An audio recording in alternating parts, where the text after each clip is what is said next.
day 9 of restart session 1. So next session I will get started with organic chemistry part for the day. We'll try covering one chapter and then we'll move on to TNF block. That's going to be the plan for the day. So let's get started first. Let's see the objectives of this particular chapter. After studying this unit, you will be able to name the haloalkanes and the haloarenes according to the IUPAC system of nomenclature from their given structures. Describe the reactions involved in the preparation of haloalkanes and haloarenes and understand various reactions that they are doing. Correlate the structures of haloalkanes and haloarenes with various types of reactions. Use stereochemistry as a tool for understanding the reaction mechanism. Appreciate applications of organometallic compounds, and then finally we'll have the effects of polyhalogen compounds on the environment. So the sequence is going to be simple. We'll have nomenclature to be learned, and then we'll describe the rate of reactions that involves in haloalkanes and haloarenes, and then we'll have certain properties to be learned and certain mechanisms to be learned for the upcoming chapter 2. Replacement of hydrogen atoms in aliphatic and aromatic hydrocarbon by halogen atoms results in the formation of alkyl halide and allyl halide respectively. Haloalkanes contain halogen atoms attached to the sp3 hybridized carbon atom of an alkyl group, whereas haloarenes contain halogen atoms attached to the sp2 hybridized carbon atoms of an allyl group. Okay, if you have understood this, there's nothing much to be explained. Many halogen-containing organic compounds occur in nature, and some of these are clinically useful. These classes of compounds have wide applications in the industry as well as in everyday life. They are used as solvents for relatively non-polar compounds and as starting materials for synthesis of a wide range of organic compounds. So chlorine-containing antibiotic named chloramphenicol is very effective for the treatment of typhoid fever. Our body produces iodine containing hormone called thyroxine, the deficiency of which causes a disease called goiter. Synthetic halogen compounds like chloroquine is used for the treatment of malaria. Halothane is used as an anesthetic during surgery. Certain fluorinated compounds are being considered as potential blood substitutes in surgery. So basically, we saw what are haloalkanes and haloarenes. The replacement of a hydrogen atom attached to sp3 hybridized carbon atom will result in the formation of haloalkane. From sp2 carbon atom is going to result in an haloarene, which means an aryl group's carbon. If halogen is attached directly to an aryl group's carbon, then it's going to be haloarene. And we have seen certain important uses in our day-to-day lives. Like the main usage is that they are used as solvents for polar compounds, non-polar compounds, and they are used as a starting material for synthesizing a lot of other materials. Now let's say I have chloramphenicol, which contains chlorine in it. It's actually effective in typhoid treatment, and chloroquine is effective in the treatment of malaria. And we have thyroxine, which has been produced in our own body, which contains iodine, is very useful in reducing whatever the bulking up of bodies and things like that occurring. If its deficiency is occurring, we will obtain goiter. Similarly, we have fluorinated compounds which are used as potential blood substitutes. So let's see certain classifications from now onwards. So they may be classified as follows. This may be classified as mono, di, or polyhalogen compounds depending on whether they contain one, two, or more halogens in their structures. For example, a haloalkane is basically one halogen atom attached to that particular carbon compound, and two halogen compounds that form dihaloalkane, trihaloalkane, monohaloarene, dihaloarene, and trihaloarene. That's all about it. Basically, in these particular structures, we have the halogens attached to an sp2 hybridized carbon atom, and then according to the number of halogen atoms attached, we have named them as mono, di and tri respectively. Monohalo compounds may be further classified according to the hybridization of the carbon atom to which the halogen atom is bonded. So basically, monohaloalkane can actually can be attached to various carbon atoms having the various hybridizations. Now we will see one by one. First instance, it is attached to a sp3 carbon containing compound, alkyl halide or haloalkanes. In alkyl halide, the halogen atom is attached to an alkyl group. They form a homologous series represented by this CnH2n plus 1 next. So basically, a general term is this CnH2n plus 2 is for alkane. Now that I have replaced them with one halogen atom, I'm just writing, and this constitutes a haloalkane in which the halogen is attached to a sp3 hybridized carbon. So they are further classified as primary, secondary, and tertiary depending upon the number of other alkyl groups that is attached to the carbon to which this particular halogen is attached. Let's say for primary it is attached to only one other alkyl group. For secondary it is attached to two other alkyl groups, and tertiary it is attached to three other alkyl groups. So that's the case how we are classifying it. So basically in alkyl halides we have one important classification as primary, secondary and tertiary alkyl halides. And then I have allylic halides. These are the compounds in which the halogen atom is bonded to an sp3 hybridized carbon atom adjacent to the carbon-carbon double bond attached to an allylic carbon. So allylic is basically this. Let's say I have the double bond. This particular carbon attached to a sp2 hybridized carbon atom is going to be allylic carbon, and the halogen atom attached to it leads to the formation of an allylic halide. So as you can see in this particular compound, here this sp3 hybridized carbon atom is basically attached to sp2 hybridized carbon leading to the formation of an allylic compound, and same is the case over here as well. Yeah. Moving on, we have benzylic. So these are the compounds in which the halogen atom is bonded to sp3 hybridized carbon atom attached to an atom. So as you can see, this particular sp3 hybridized carbon atom is attached to a benzene ring, which means that it is present at the benzylic position, henceforth it is called as the benzylic halide.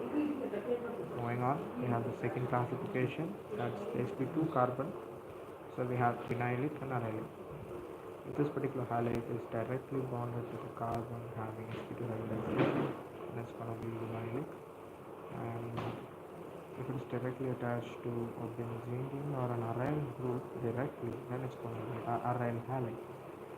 So there's going to be difference between benzylic and arylic. And then we have allylic and phenylic. So these are the counterparts in the sp2 and sp3 classification. Great. Moving on, we'll have the nomenclature. Having learned the classification of halogenated compounds, let us now learn how these are named. The common names of alkyl halides are derived by naming the alkyl group followed by the naming of halide. So basically having a nomenclature is really important in case of organic chemistry, as we will be dealing with a lot of other compounds, a variety of compounds with a large number of functional groups present over there, which means that it's really important to have a particular nomenclature system for naming them. Now the common names of the alkyl halides, there are basically going to be two types of systems. So one is a common name and the other one is the IUPAC name. Both are equally important to be known. Right? So in case of a common name, these are derived by naming the alkyl group followed by the name of the halide. So basically we will have the alkyl group, whatever the common name the alkyl group is going to have, we will just have the exact same name, and then we will have the halide's name as well.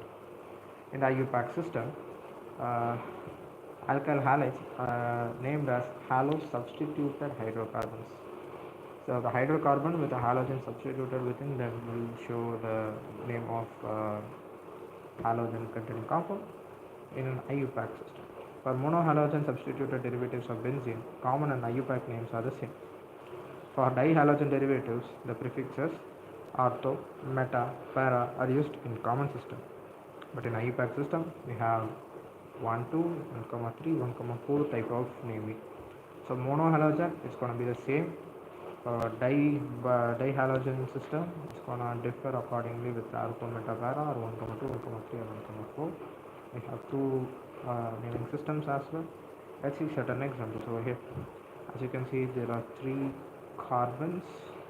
So in nomenclature of common IUPAC system, common naming, we'll have call it as a N propane, and since we'll have to write the alkyl group's name, that's N propyl, and whatever the halogen atom is being substituted will be written as it is N propyl bromine. Similarly, we have this as an isopropyl group because of with respect to this chlorine atom, it's going to be called as an isopropyl group. So isopropyl chloride is going to be the name. And similarly, we have this particular group termed as isobutyl, and since we have a chlorine atom attached to it, it's named as isobutyl chloride. Moving on, in case of IUPAC nomenclature, we'll have the alkane or alkane, whatever the hydrocarbon's name is, with substitution of this particular halogen. So let's say I have started naming this, let's say I have a bromine over here, and we'll start numbering from this particular end, which means this particular hydrocarbon is actually called propane with a substituent at the first position, meaning for substituent we will have the keyword as bromo, and we will just write the hydrocarbon's name. Moving down, the substituent over here, we'll just start numbering from this particular position, from wherever the side we are start, that doesn't gonna matter. That's a 2-chloropropane, because we have substituted chlorine in a hydrocarbon. Similarly, this is going to be substituent with a branched chain as well in this particular parent chain. That's actually propane with chlorine in the first position and a methyl group in the second position, and that's a propane. That's all about it. Moving down, let's check towards haloarenes. So as you can see, this basically gonna be a benzene ring. In IUPAC system, we'll have hydrocarbon name with the substituted whatever the bromine is gonna group is gonna be. So it's gonna be a bromobenzene. And surprisingly, we have the same name in the common name terms as well. So we move down towards dihalogenated compounds.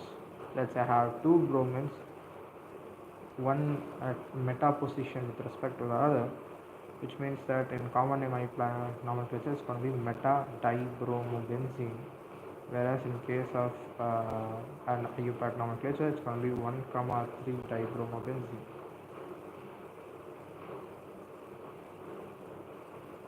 And similarly over here we have 3 halide groups.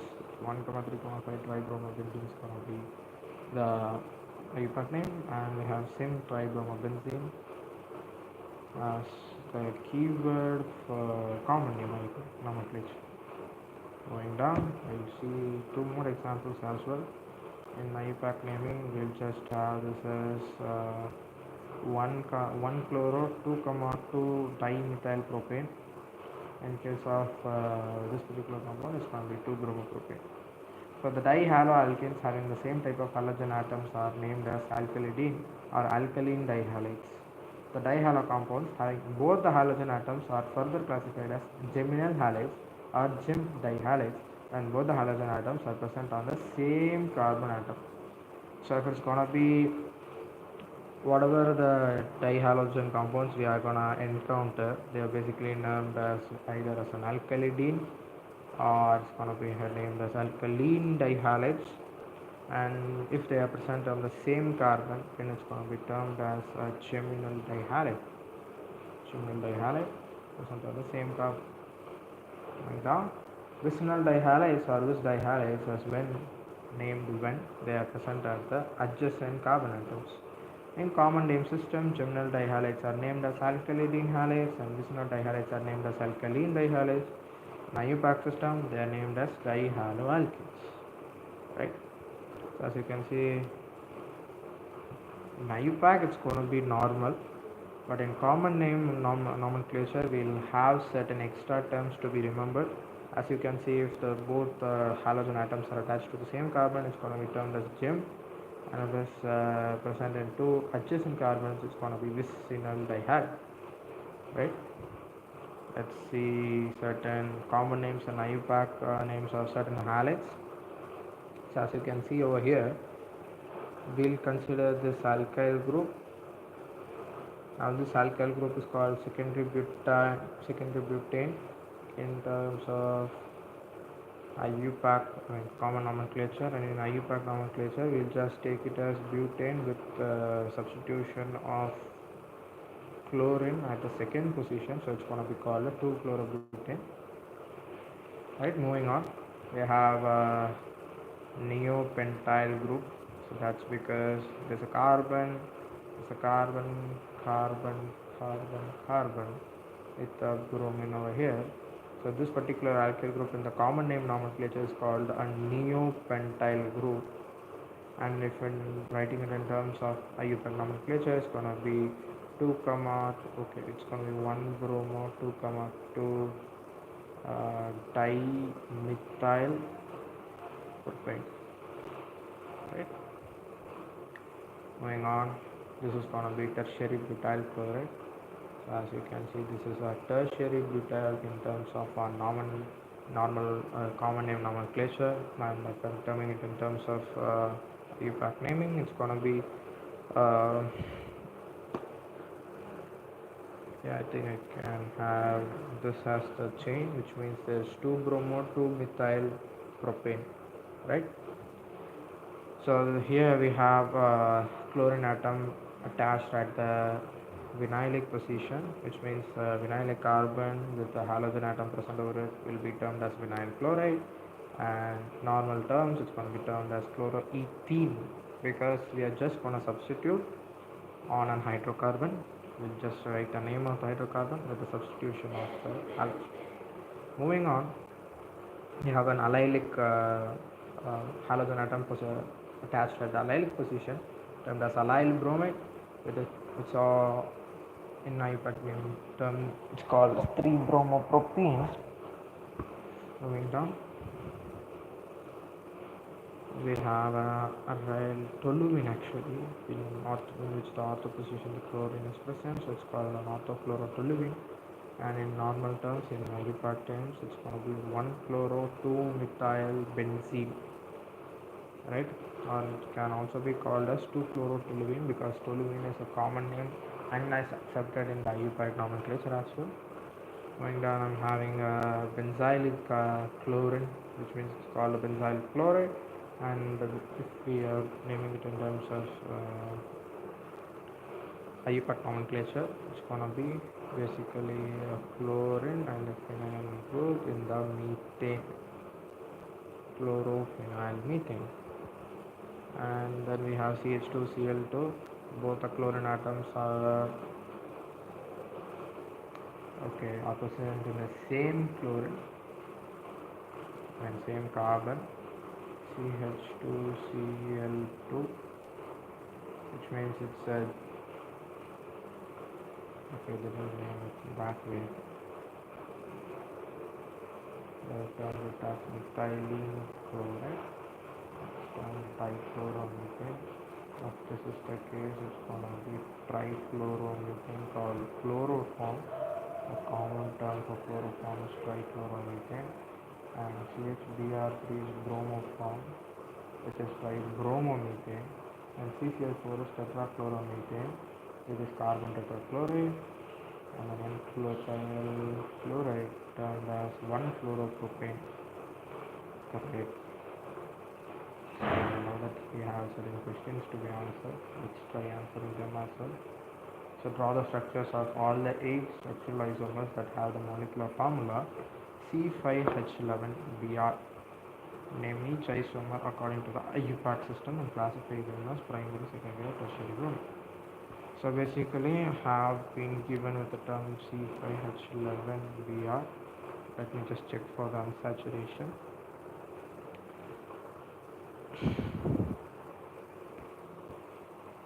So basically 5 plus 1 minus 11 plus 1 by 2 is going to be 0, which means it's a completely saturated compound. In fact, there's no double bonds present. So let me just start with the most basic structure of pentane. Basically, I'm having a pentane in different form 1, 2, 3, 4, 5. That's one form of pentane. And we have, let me just remove one methyl group and attach it somewhere else over here.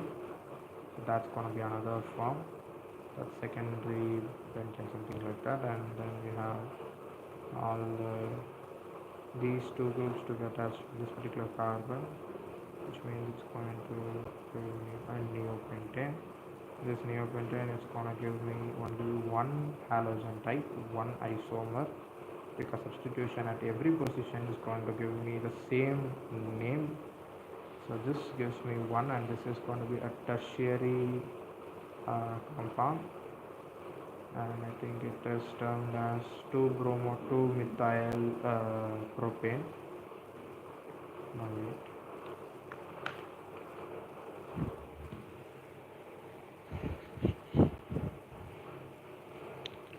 2-bromo-2-methyl of water. Okay.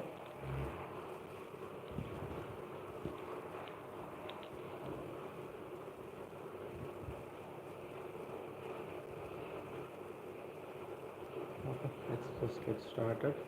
You can have a bromine at this position or at this position, this and this position. All three are gonna give me the same.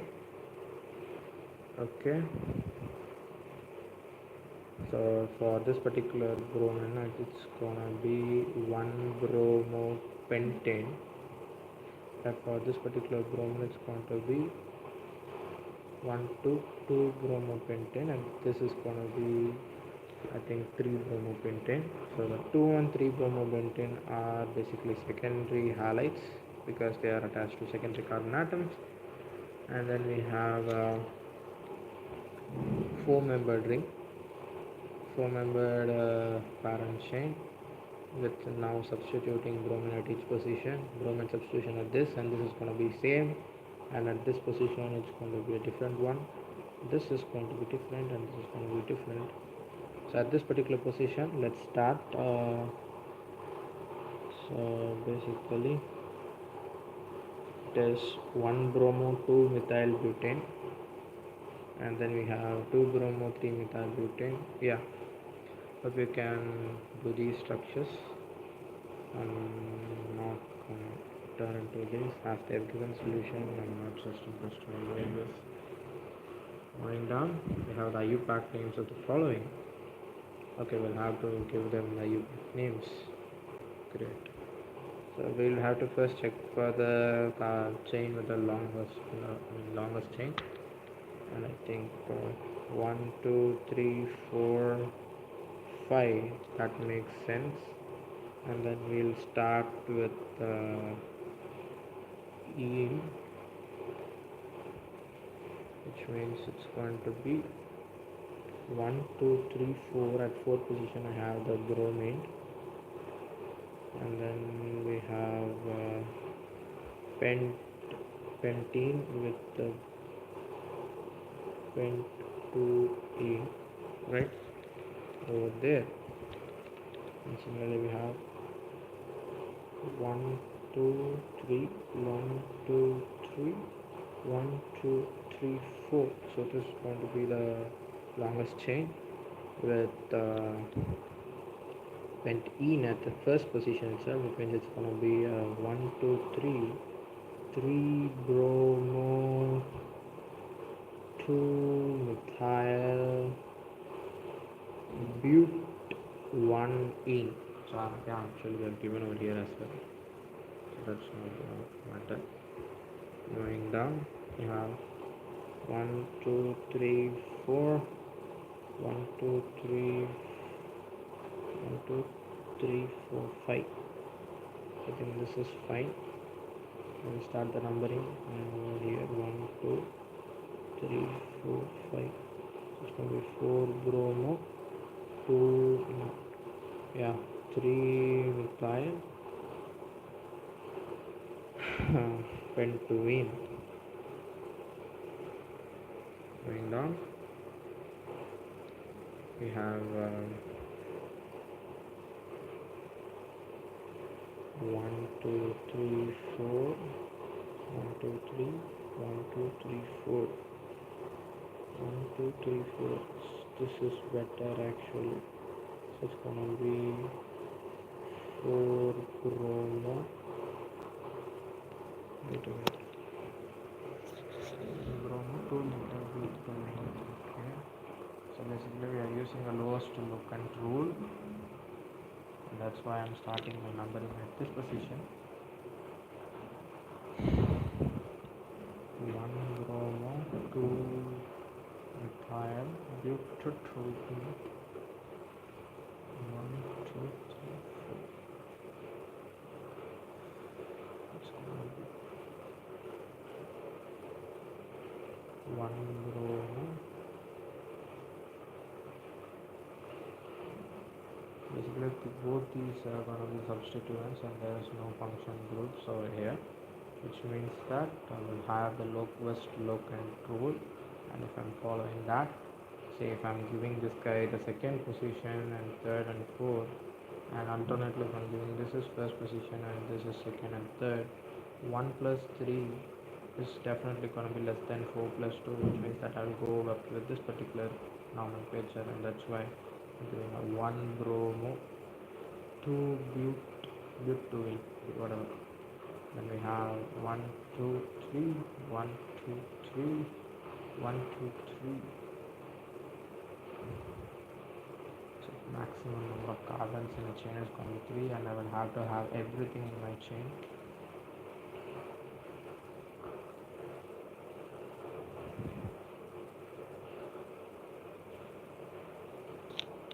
Okay, if I'm starting my numbering over here, it's 1, 2, 3.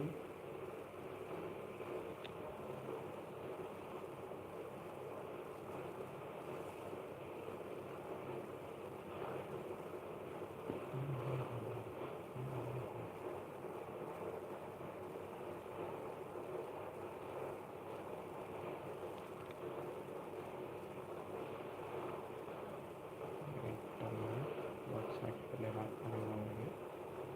Let me just process it. Carbon, the same is 3 bromo, 2 methyl butane. I can have 1 bromo, 2 methyl butane, so right, and for that action, can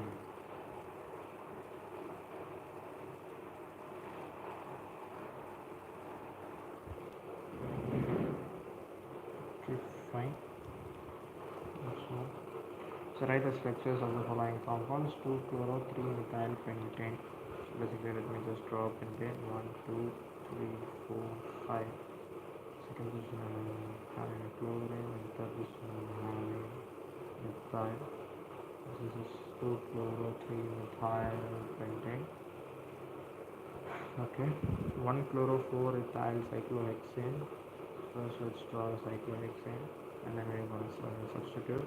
So if I'm having chlorine at the first position, then the fourth position is going to be C2H5. Moving on, we have 4 tertiary butyl 3 iodohectane. 1, 2, 3, 4, 5, 6, 7, and then we have 4 tertiary butyl group in the third position.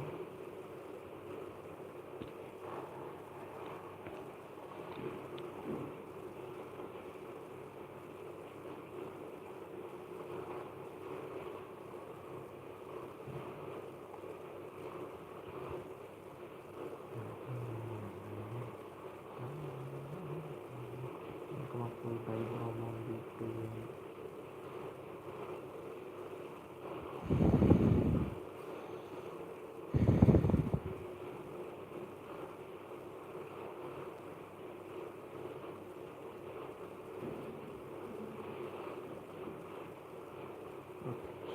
packs nomenclature and IV pack whatever.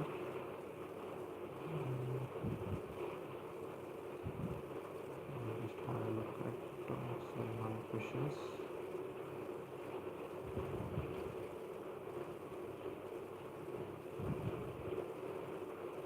Yeah, I can answer all these three questions now.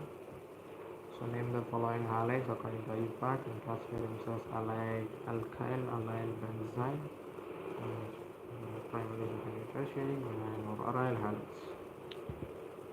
Right.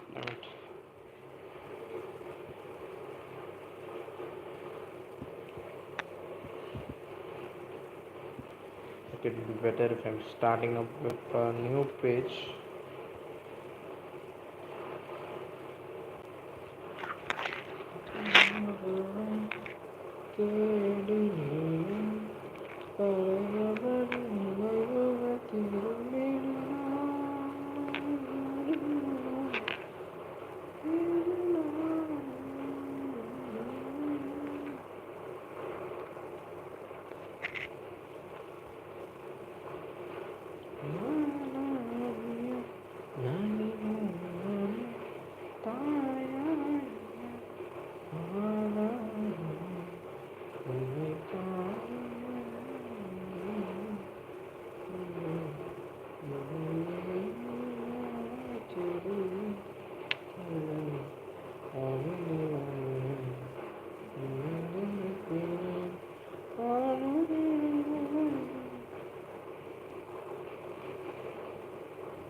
Okay, let's just do it over here itself.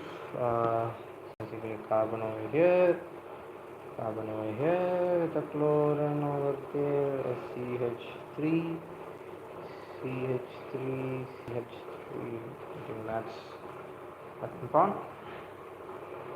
Now that I'll have to start the naming. Yeah, obviously CH over here.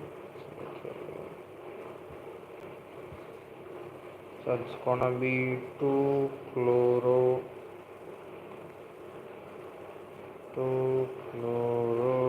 1, 2, 3, 3 methyl butane, which is gonna be a secondary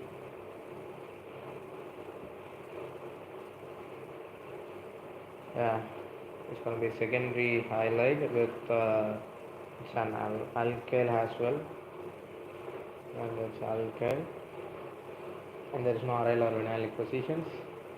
Moving down, we have CH3, CH2, C, CH3, C, C2H5, Cl. So basically we'll have the nomenclature starting from here. It's gonna be a secondary, and it's gonna be alkyl. Nomenclature goes like this: 3 chloro, 4 methyl,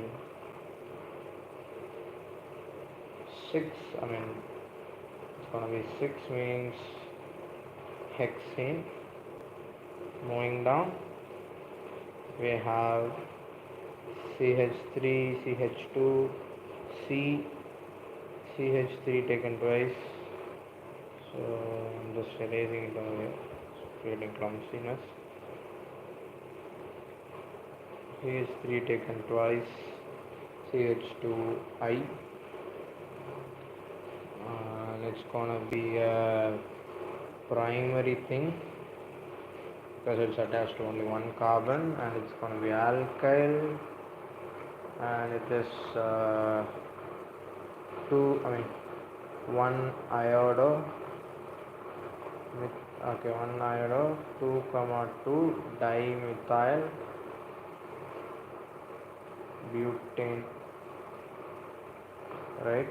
So that's the question, that's the answer. Going down, we have carbon with the 3 methyl groups with the CH2 over here, and a CBr with a phenyl group. So this is a benzylic second degree. So aryl halide. Obviously, it's going to be aryl. No, it's not aryl. It's benzylic. That's it. And then we'll have the nomenclature. Damn it. We have 4 carbons and we have 6 carbons in this chain. If I consider this to be the chain, it's gonna be whatever the substituent I have over here. So the substituent is this, the alkyl group. The alkyl group is butyl. Okay, it's gonna be 1 bromo, 3,3 dimethyl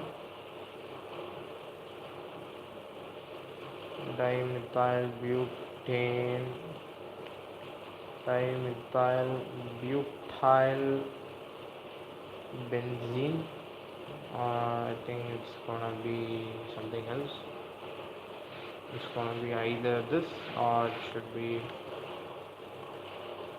Let me just check if they have given any answers.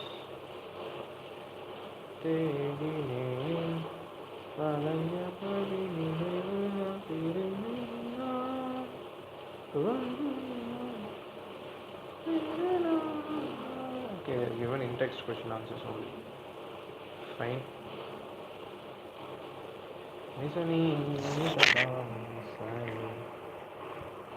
Let me just check once what's happening. Copy.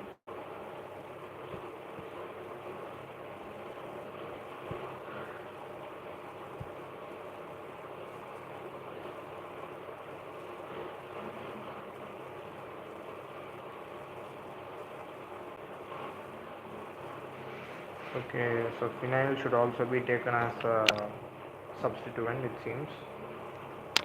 Fine, great. That's fine. Moving on, we have 8 more questions to do. CH3C, CH3CBr, CH3, it's gonna be 2 bromo, 3 methyl, 3 bromo, 2 methyl, both are fine actually, I think. This methyl butane, and it's gonna be a secondary and an alkyl type of halide. Moving on, we have CH3C, C2H5 taken twice, CH2Br, so it's gonna be a secondary thing with this, so it's gonna be 1 bromo, 2 ethyl butane, right? Moving down, we have CH3C, Cl, C2H5, CH2 CH3, and it's gonna be 2 chloro 2 ethyl butane. Yeah, there's nothing much. And CH3 CH Cl CH2 CH3 C.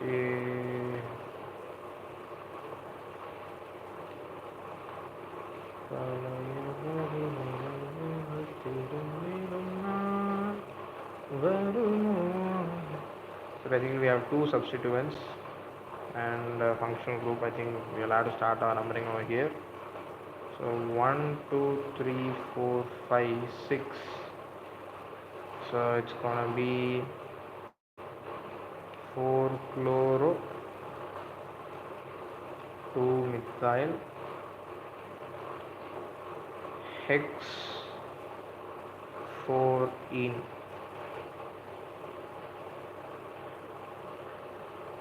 Copy. Let's just check it. 4 chloro.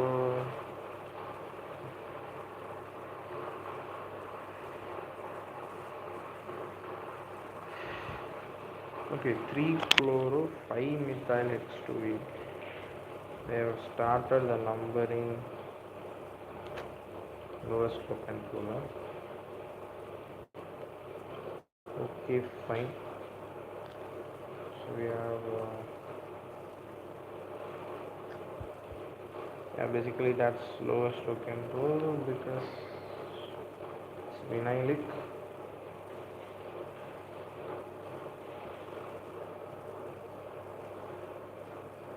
So yeah, we'll have to always check for alternatives. And we have CH3 CH double bond C H C Br CH3 CH3 1 2 3 4 5 1 2 3. So if I'm numbering this way, it's going to be 1 2 3 4 5. If I'm numbering this way, it's going to be 1 2 3 4 5. So if I'm doing this way, 1 2 plus 3 gives me 5. If I'm going this way, it's going to be 2 plus, at fourth position I have, it's going to be 6. So obviously I will have to go this way, which means that it's going to be 2 bromo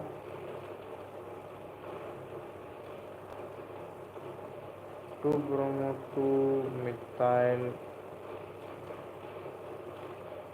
pent 2 bromo 2 methyl pent 3 ene. I think it is right. Let me just check it once. Copy.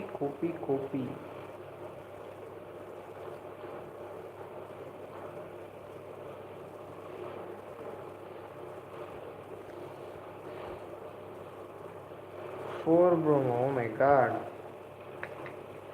Abe, what's the problem, man?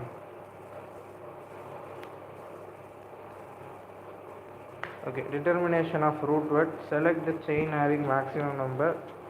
Determine there are two substituents at fourth position,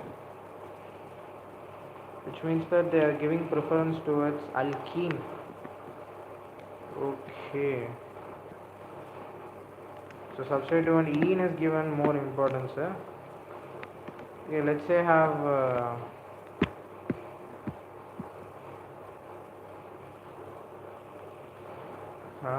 damn.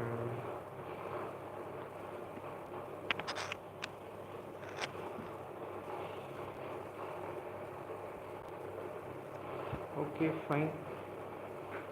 So இதில் நமக்கு என்ன தெரியுதுன்னா ஈன் is given more preference என்ற தருகிறது.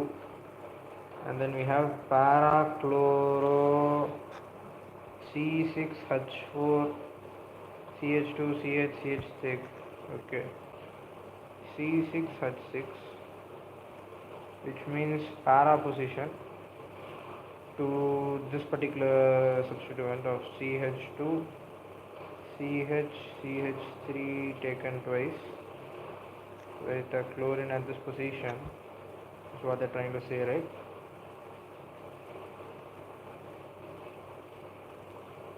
Yes. So that's the structure. Name the following according to IUPAC nomenclature. I think chlorine is given preference. So it's going to be 1 chloro, 4. It's going to be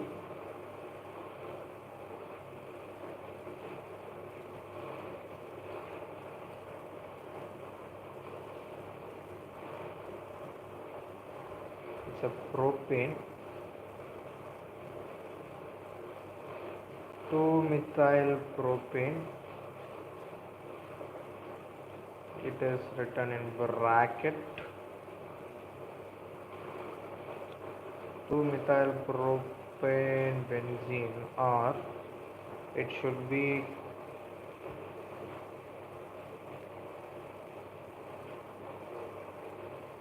2-methyl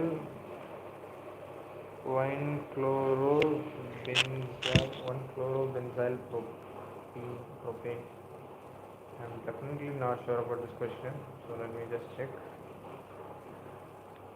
I'll have to check every question. It would be better if I have a solution book with me.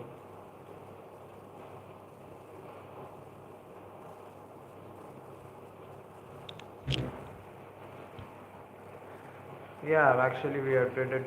First thing was right, because this particular chain has more number of carbons. That means it will have to be considered as a parent chain. Then yeah, that's fine actually. Moving on, we have 2 more questions to be done. Let's see what's gonna happen.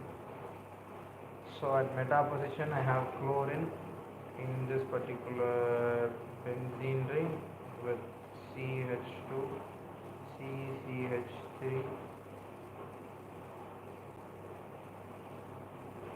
chlorine. That's going to be 1 chloro, 3, and at third position I have 2-methyl propyl benzene.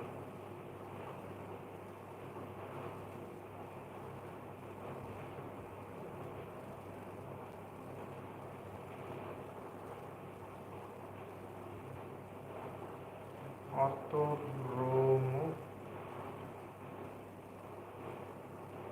So other position I have bromine, and at this position I have CH, CH3, CH2, CH3. I can take this, which means it's gonna be 1 bromo, 2 with 1-methyl propane, and I have benzene, 2-methyl propyl benzene. God damn it, that's done. So I'll have to give the IUPAC name of the following compounds. God damn it, no. Oh, these guys are torturing me actually. CH3, CHCl, CHBr, CH3. I think bromine is given more importance, which means that it should be 2 bromo, 3 chloro, butane. There's no doubt. We have CH,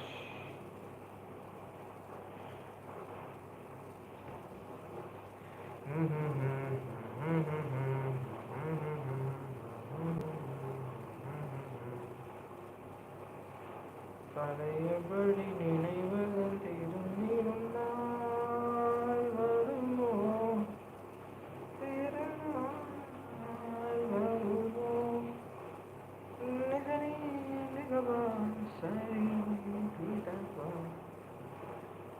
CHF2.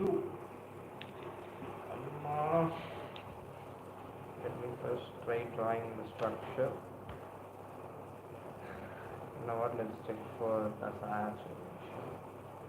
H is going to be 1, and we have 2 plus 1 plus 1 plus 1 is 5. 1,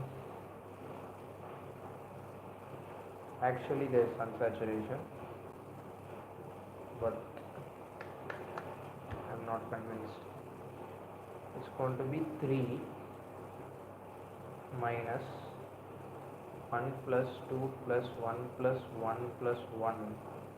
It's 6 by 2, so there's no unsaturation, that is fine. So carbon carbon bond is done, and I have only one H. Oh, I'm sorry, my mistake. So there are two fluorines. There is a chlorine, bromine, fluorine. But I mean, how to name this, man?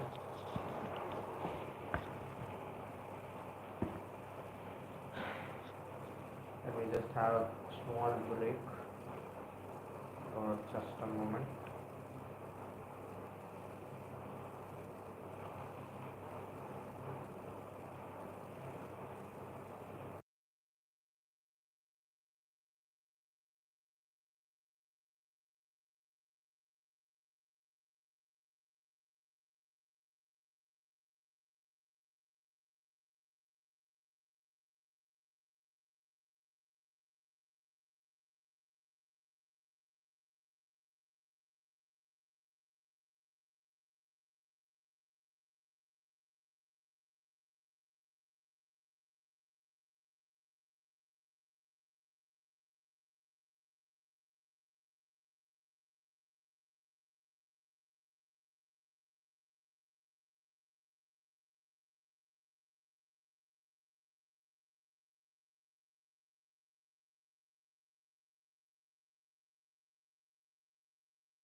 Okay.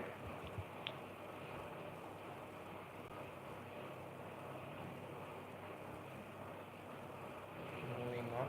Let's see.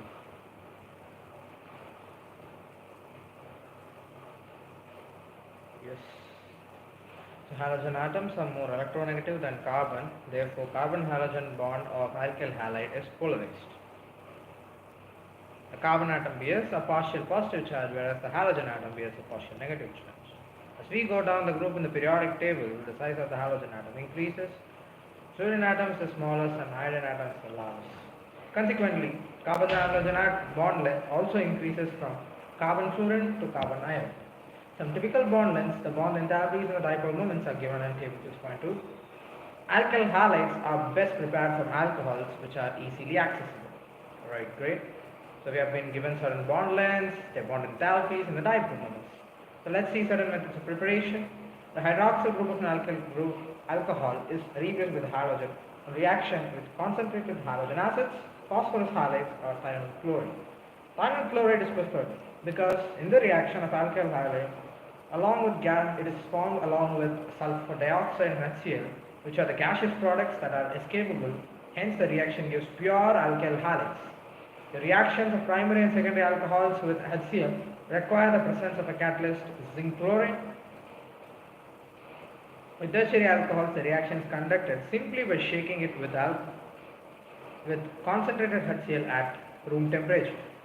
Constant boiling with HBr, that is about 48%, is used for preparing alkyl bromide. Good yields of alkyl iodide may be obtained by heating alcohols with sodium or potassium iodide in orthophosphoric acid. So that's important. The order of reactivity of alcohols with a given halo acid is with tertiary greater than secondary greater than primary. The phosphorus tribromide and triiodate are usually generated in situ, produced in the reaction mixture by the reaction of red phosphorus with bromine and iodine respectively. So basically they have given certain factors. So preparation of haloalkanes from alcohols is much more easier, and because alcohols are readily accessible in our country it seems, and basically we'll replace whatever the hydroxyl group to whatever the required halide group, right? So basically for this particular reaction to take place, we have a lot of reagents, like we have a general halogen acids like HCl, HBr, something like that. We can use phosphorus acids like PCl3, PCl5, PBr3, PB, yeah, and POCl3, something, all these things. Or you can use thionyl chloride as SOCl2. So that's going to be the case. Apart from that, using thionyl chloride is is the most preferable case, because all the remaining products that are formed are gaseous products other than the alkyl halides, that is the sulfur dioxide and HCl, turn out to be gases, which means we can obtain a pure alkyl halide from this particular reaction. And for reaction of secondary alcohols, say have R dash carbon with hydroxyl group present, this particular reaction requires the usage of zinc chloride catalyst for halogenation. So tertiary alcohols, we can just use them as it is. We can use the halogen acids as it is, and the reaction is done, which shows that a tertiary alkyl halide has more reactivity towards these particular reactions. Tertiary alcohol has more reactivity towards this particular reaction, followed by secondary and primary.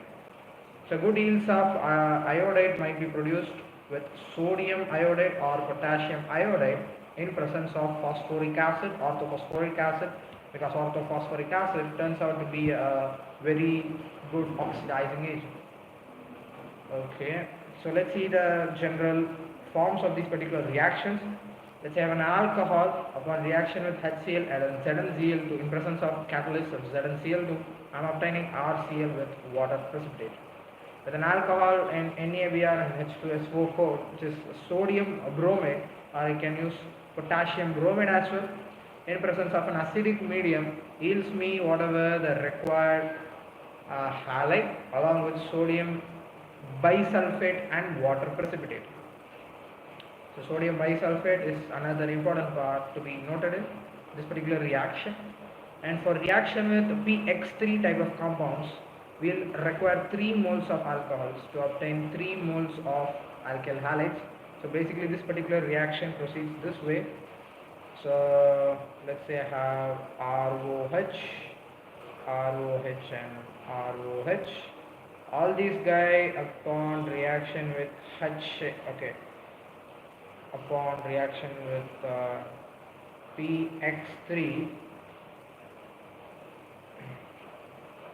will just lead to the formation of, you know what, actually I will have to invert it, right? ROH, OH, OH with, yeah, that's how the reaction is going to be. These guys are coupled together, leads to the formation of 3 moles of RX, and we'll obtain H3PO3 as the byproduct. Going on, upon reaction with PCl5, we'll require only 1 mole of our alcohol, leads to the formation of RCl with POCl3 and HCl. POCl3 with HCl. And one important reaction which can be useful in any type of compound, in the coming lesson, is that alcohol reaction with red phosphorus in presence of halogen. Basically, red phosphorus is a reducing agent, which means this alcohol is reduced in presence of red phosphorus to give yield of alkyl halide. This, I feel, is an important reaction for halogenation of bromine and iodine type, which means for forming alkyl bromide or alkyl iodide. For reactions SOCl2 is going to be thionyl chloride, known as Darzin's reaction, is most preferred reaction for preparation of alkyl halide, because the remaining byproducts are going to be gases. So that's all about this particular type. So the preparation of alkyl chloride is carried out by either by passing dry hydrochloric gas through a solution of alcohol, or by heating a mixture of alcohol and concentrated aqueous halogen acid. So basically, for obtaining alkyl chloride doesn't need much. We can just pass dry hydrogen chloride in this particular compound, and that can itself lead to the formation of an alkyl chloride, or else we can heat the mixture in presence of a concentrated aqueous halogen acid. The above methods are not applicable for preparation of aryl halides, because the carbon-oxygen bond in phenols has a partial double bond character and difficult to break, being stronger than a single bond. So the one important point, one key takeaway is that we cannot use these methods for the preparation of aryl halides, which means we'll have to go for alternative methods of preparation. Moving on from hydrocarbons, from alkanes by free radical halogenation. Free radical chlorination or bromination of alkanes gives a complex mixture of isomeric mono and polyhaloalkanes, which is difficult to separate as pure compounds. Consequently, the yield of any single compound is low. So what I am trying to say is that we will obtain a mixture of polyhaloalkanes along with monohaloalkanes as well, and it is actually difficult to separate them as they do not have as they do not have a much difference in their boiling points. So yeah, so let's just see how it is formed. If I have an alkane upon free radical halogenation, which means that I can do halogenation in presence of heat or in presence of UV light, both are going to relieve me the reaction. So as you can see, we can obtain only two major products. Either chlorination can occur at this position, or let me just change it, or we can obtain at this position. So these are the two major products, and the problem over here is these products do not have much difference in their boiling points, which means that separation of these products is going to be much more difficult. From alkenes, addition of hydrogen halides. So basically, in case of alkenes, we'll deal with breaking these double bonds and addition of this particular halogens, and that's going to be occurring. So an alkene is converted to corresponding alkyl halide by reaction with hydrogen chloride, hydrogen bromide, or hydrogen iodide, which means these are halogen acids upon reaction with this unsaturated compounds leads to a formation of alkyl halide, which is going to be my I think it's going to be a syn addition, right? Propene yields two products. However, only one predominates as per Markovnikov rules. So, if in case of a propene, we'll this particular halogen acid addition is going to be following Markovnikov addition, right? That's going to be important point to be noted, to be remembered as well. And then direct addition of halogens in the laboratory, addition of bromine and CCl4 to an alkene resulting. So basically for addition of halogen in presence of CCl4 is going to give us addition, and that's going to happen over here, and it's resulting us in the formation of vicinal dihalides. Say if I am doing bromination in presence of CCl4 in to an alkene, then it's going to give me a vicinal dibromate. So as they have given CCl4 to an alkene resulting in discharge of reddish brown color of bromine constitutes an important method for the detection of double bonded molecule. So basically, why is it so? Why is it occurring actually is that because this has an importance in case of testings as well. As I am doing this particular reaction, it leads to the formation of bromination. It leads to the discharge. The discharge of reddish brown color of bromine constitutes an important method for detection. So the addition results in the synthesis of vicinal bromides which are colorless. So initially these guys are reddish brown in color, and upon addition of halogen to this particular to any unsaturated compound leads to the formation of a colorless compound, which indicates the presence of unsaturation in this particular hydrogen carbon, whatever the component is. So identify all possible monochloro structural isomers expected to be formed on free radical monochlorination of CH3 secondary CH, CH2, CH3. Okay, so basically this is the compound. Yes, and I'm gonna just draw it in this particular form.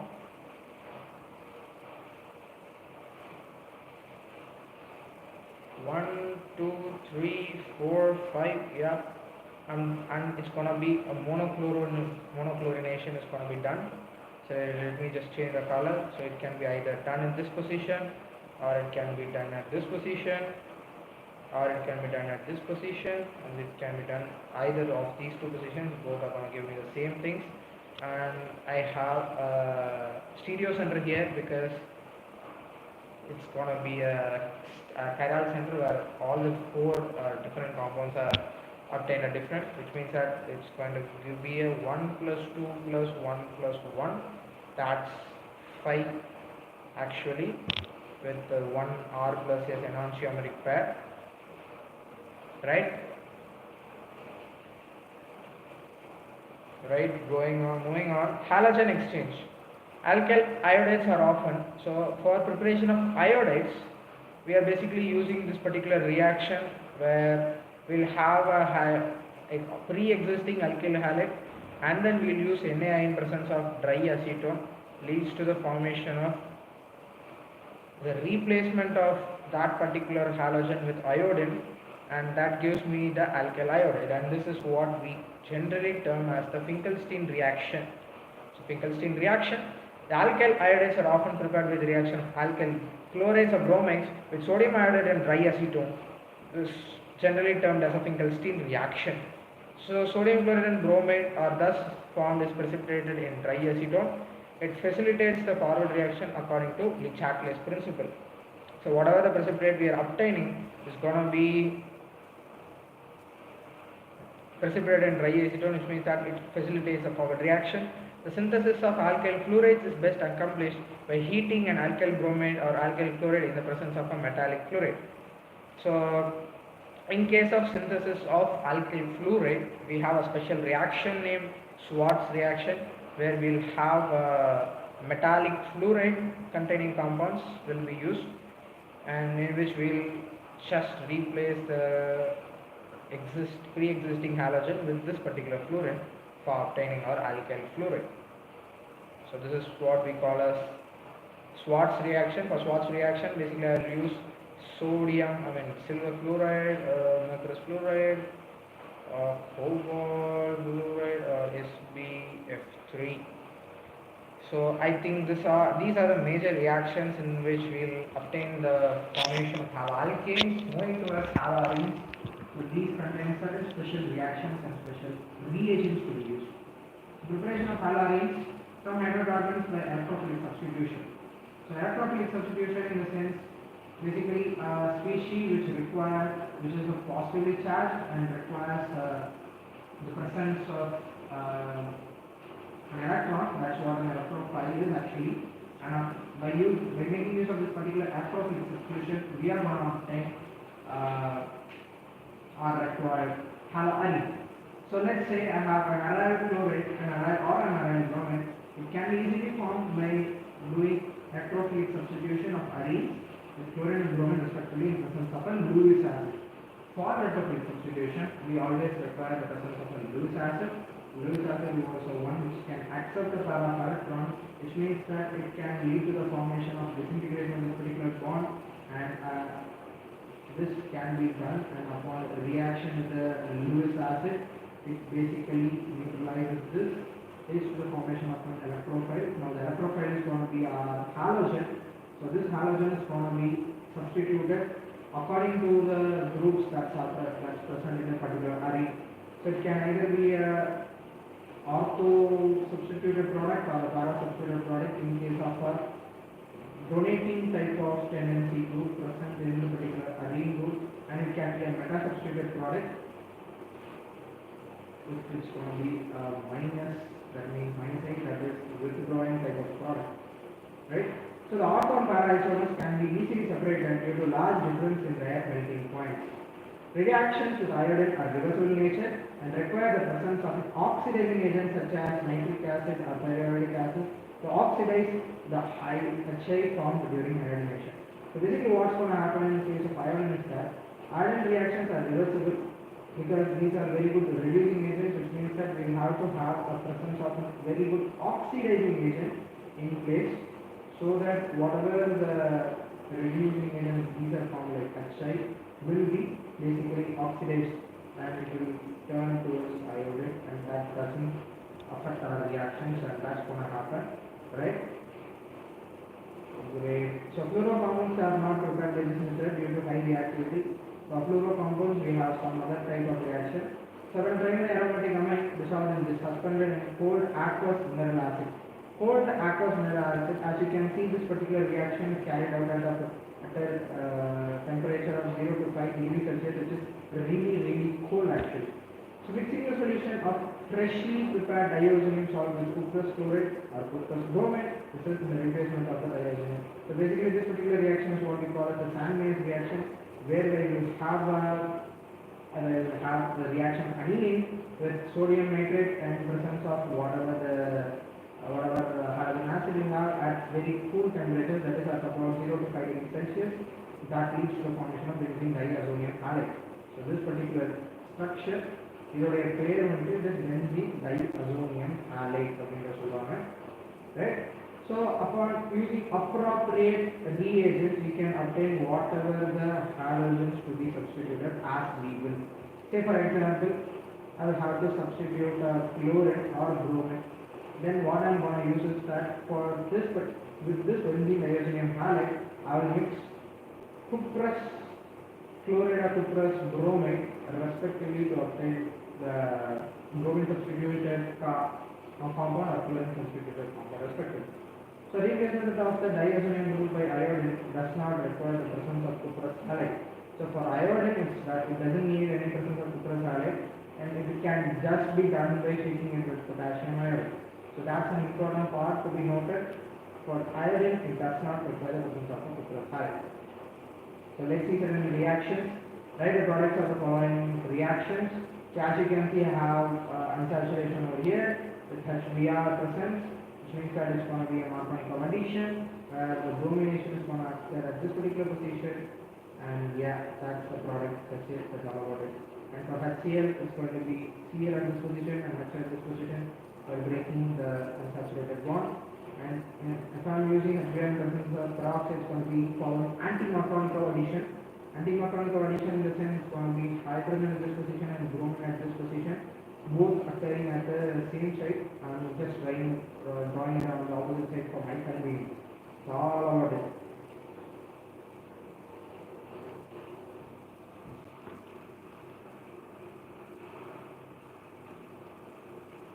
Okay, why is sulfuric acid not used during the reaction of alcohols with potassium iodide? So basically for reaction of potassium iodide, do we need sulfuric acid or why do we not use sulfuric acid? That's the question. So alcohols, let me just check it once what's happening. Direct addition of potassium iodide or sodium iodide.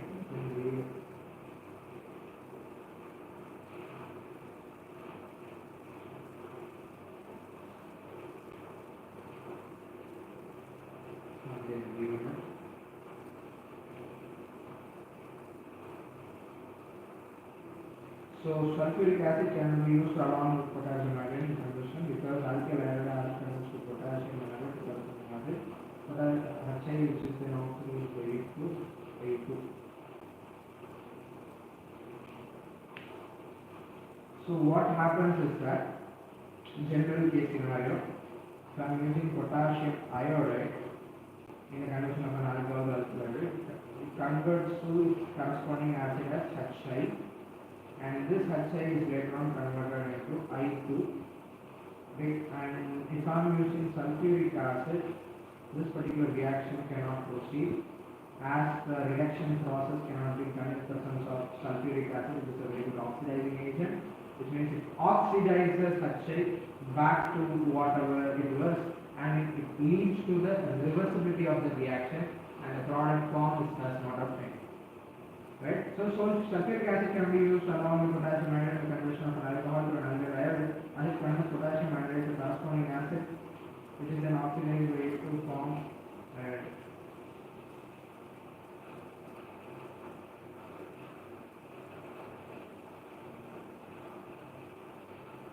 Okay, fine.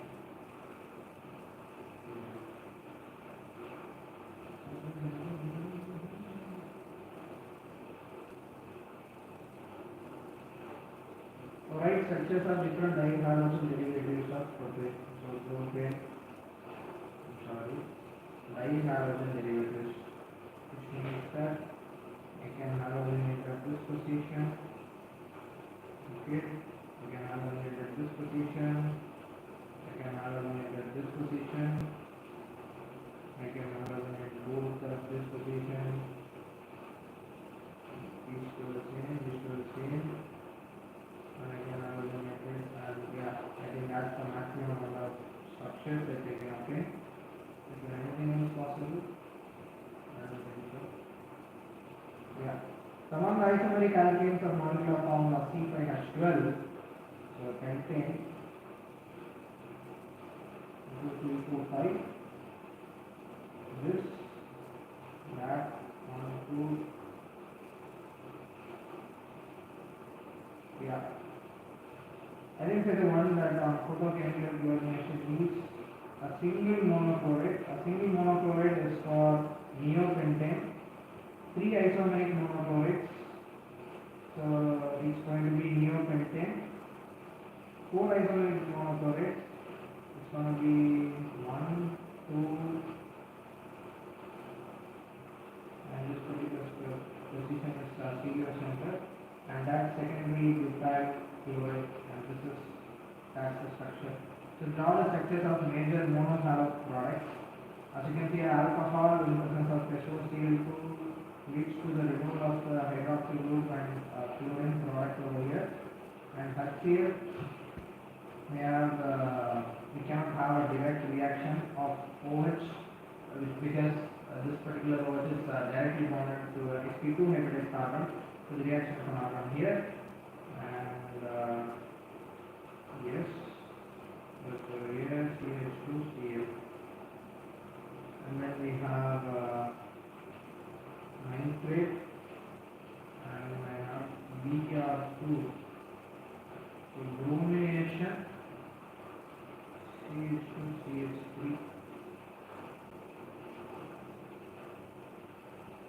If at all if there is any unsaturation present in the side chain, then it's going to be directly VR attacking out there. But now at this position it's going to be, I think it's going to be halogenation at the ring. Let me just check it once. Is it halogenation in the ring?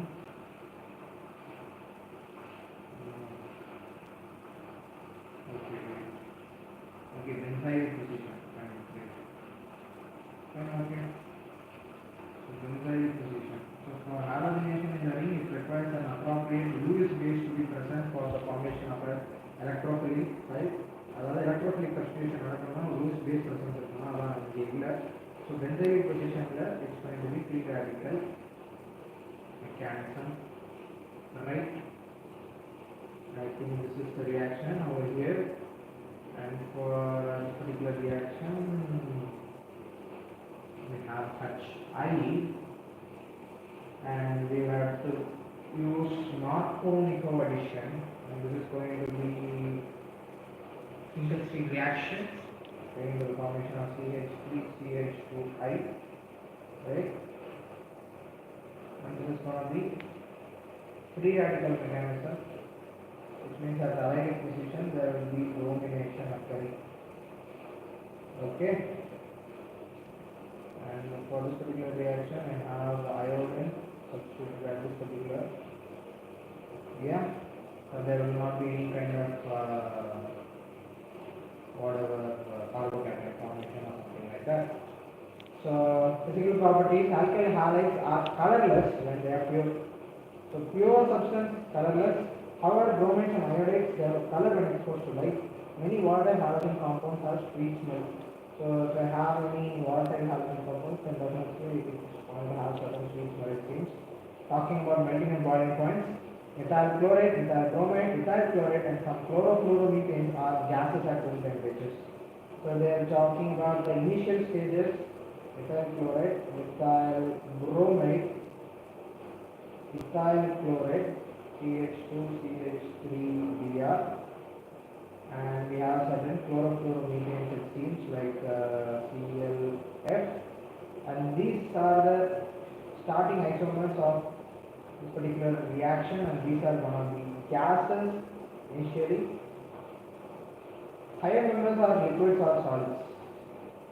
As we have already learned, molecules of organic halogen compounds are generally polar.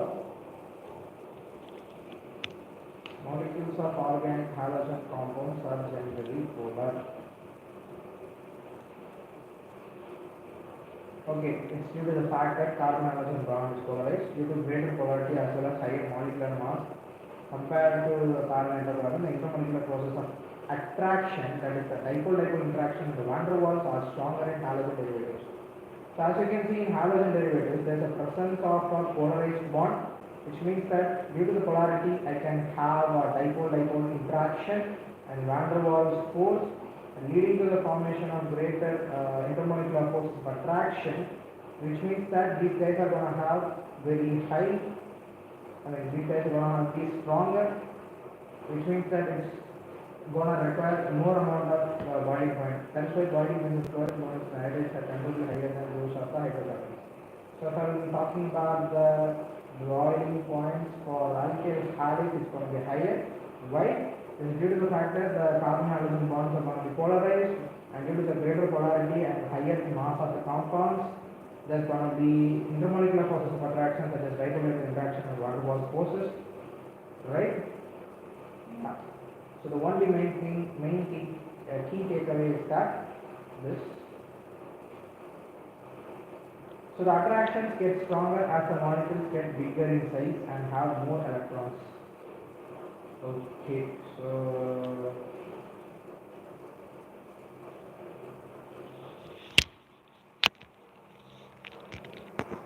the molecules get bigger in size and have more electrons, which means that more is the size of, higher is becoming the size of the compound, higher will be its attraction, which means stronger will be the whatever it is.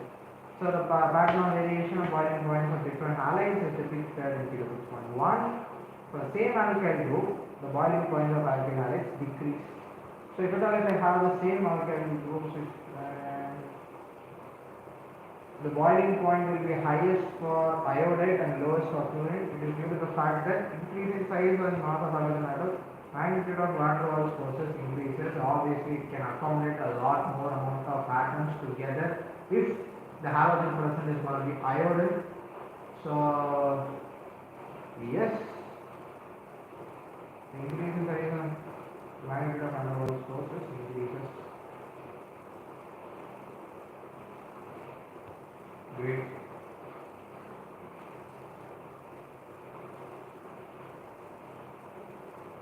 So as you can see, the higher compounds are having. Okay, I'm sorry.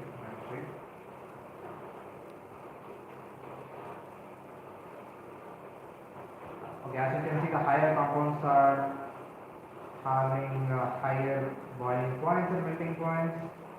Yes. And even in that case, iodides will have the highest boiling point. Okay, I think I'm talking boiling point only, right?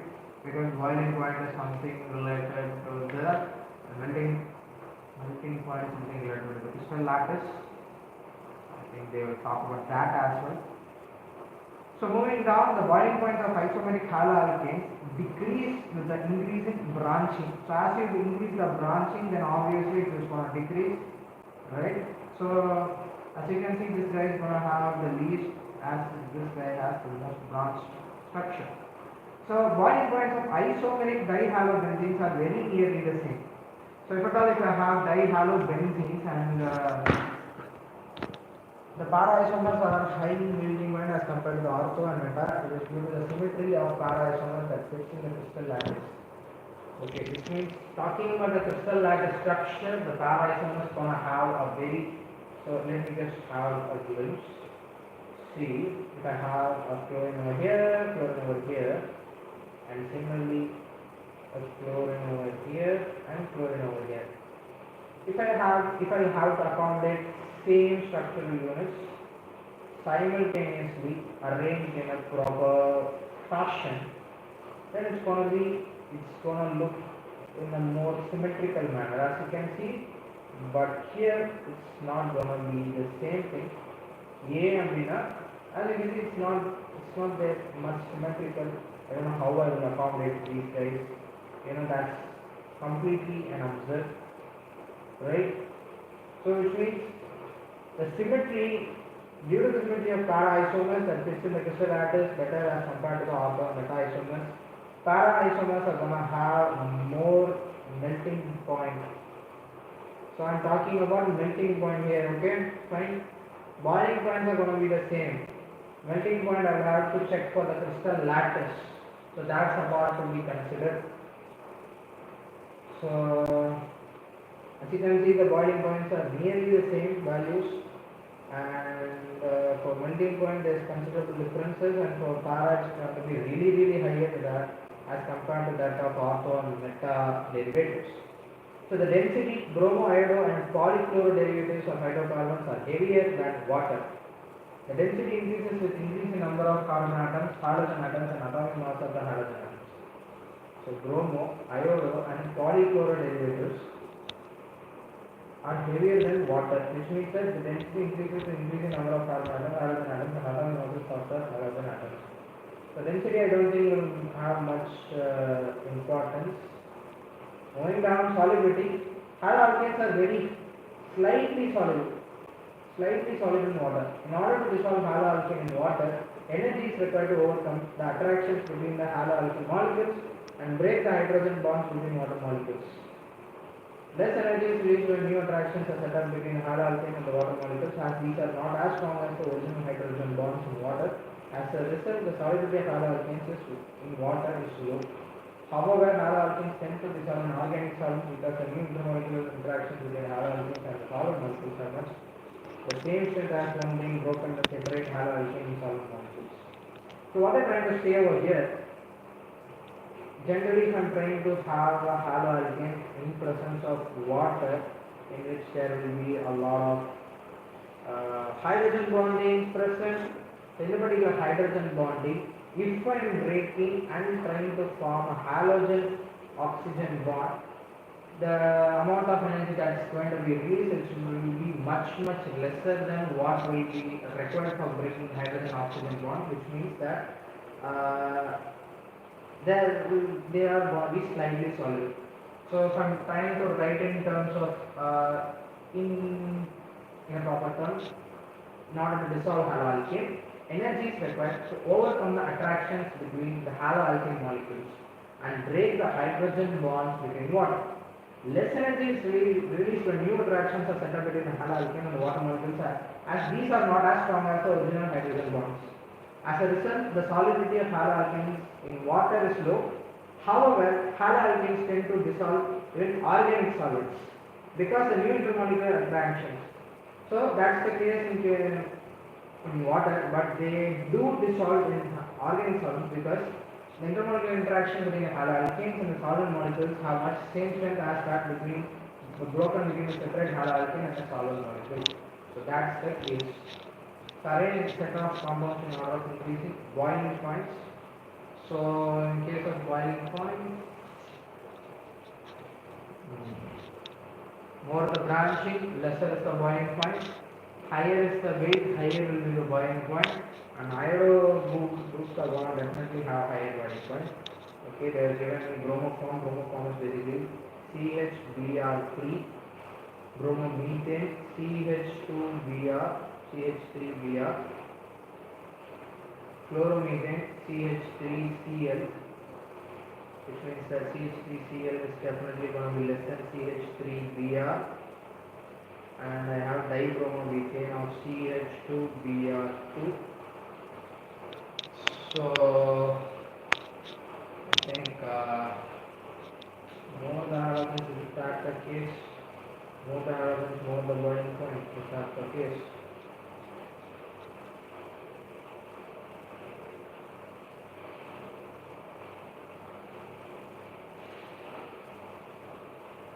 Let me just check the answers once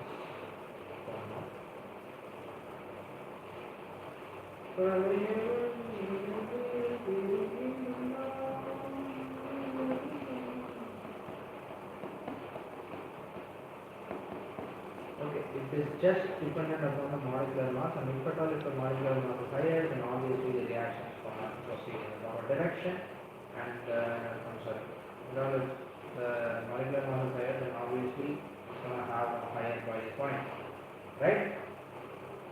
Moving down, we have one chlorobutane, isopropyl chloride, and one chlorobutane. One chlorobutane you have greater than one chloropropane, greater than isopropyl chloride. Isopropyl chloride has the least as it has branching. More the branching, lesser is the boiling point. Chemical reactions. The reactions of haloalkanes may be divided into a few categories like nucleophilic substitution reactions, elimination reactions, and reactions with metals. So basically மூணு type of reaction நடக்கும்போது, அதாவது ஒரு நியூக்ளியோஃபைலை substitute பண்ணுறது மூலயமா என்ன நடக்கும், and elimination பண்ணுறது மூலயமா என்ன நடக்கும், அண்ட் மெட்டலோட ரியாக்ட் ஆகும்போது என்ன டைப் ஆஃப் ரியாக்ஷன் நடக்கும் அப்படின்றது தான் ஹாலோஆல்கேன்ஸோட reaction. So now we are entering into the chemical process. Nucleophilic substitution reactions, we have learnt in class 11 that nucleophiles are electron-rich species. Therefore, they attack at the part of the substrate molecule which is electron deficient. The reaction in which a nucleophile species already existing nucleophile in a molecule is called nucleophilic substitution reaction. So, the definition of nucleophilic substitution reaction is that the reaction in which a nucleophile replaces already existing nucleophile in a molecule is nucleophilic substitution. So basically substituting one part with another part, and the substituting part is from a nucleophile, it is complete nucleophilic substitution reaction. Haloalkanes are substituted in these reactions. In this type of reaction, a nucleophile reacts with haloalkane, the substrate, having a partial positive charge on the carbon atom bonded to the halogen atom. So basically, nucleophile is the one which seeks the presence of a partial positive charge, and in a carbon halogen bond there is definitely a partial positive charge in the carbon atom that is attached to the halogen, which means that the attack is going to be at that particular position. A substitution reaction takes place and the halogen atom called a leaving group departs as halide ions. Since the substitution reaction is initiated by nucleophile, it is called nucleophilic substitution reaction. As you can see, the nucleophile over here attacks the carbon and the leaving group just leaves. And as this guy is an electronegative person, which means that this guy can bear the negative charge even if it is at the left position. It's one of the most useful classes of organic reactions of alkyl halides in which a halogen is bonded to sp3 hydrogen carbon. The product formed by the reaction of haloalkanes with some common nucleotides are given in the experiment 4. So as we can see, there is just a glimpse of what's going to happen upon a reaction with these reagents, and these reagents are going to have a nucleophilic substitution type of mechanism for the reaction with alkyl halides. And as you can see from the sodium hydroxide and potassium hydroxide, the hydroxyl group is going to be the nucleophile, from water it's going to be the hydroxyl group, and for NaOR it's going to be OR dash group, and from sodium iodide it's going to be the iodic ion, from ammonia group it's going to be the amine ion. Yeah, that's going to be the same. Okay, for this particular person it's going to be R dash N. Okay, wait a minute.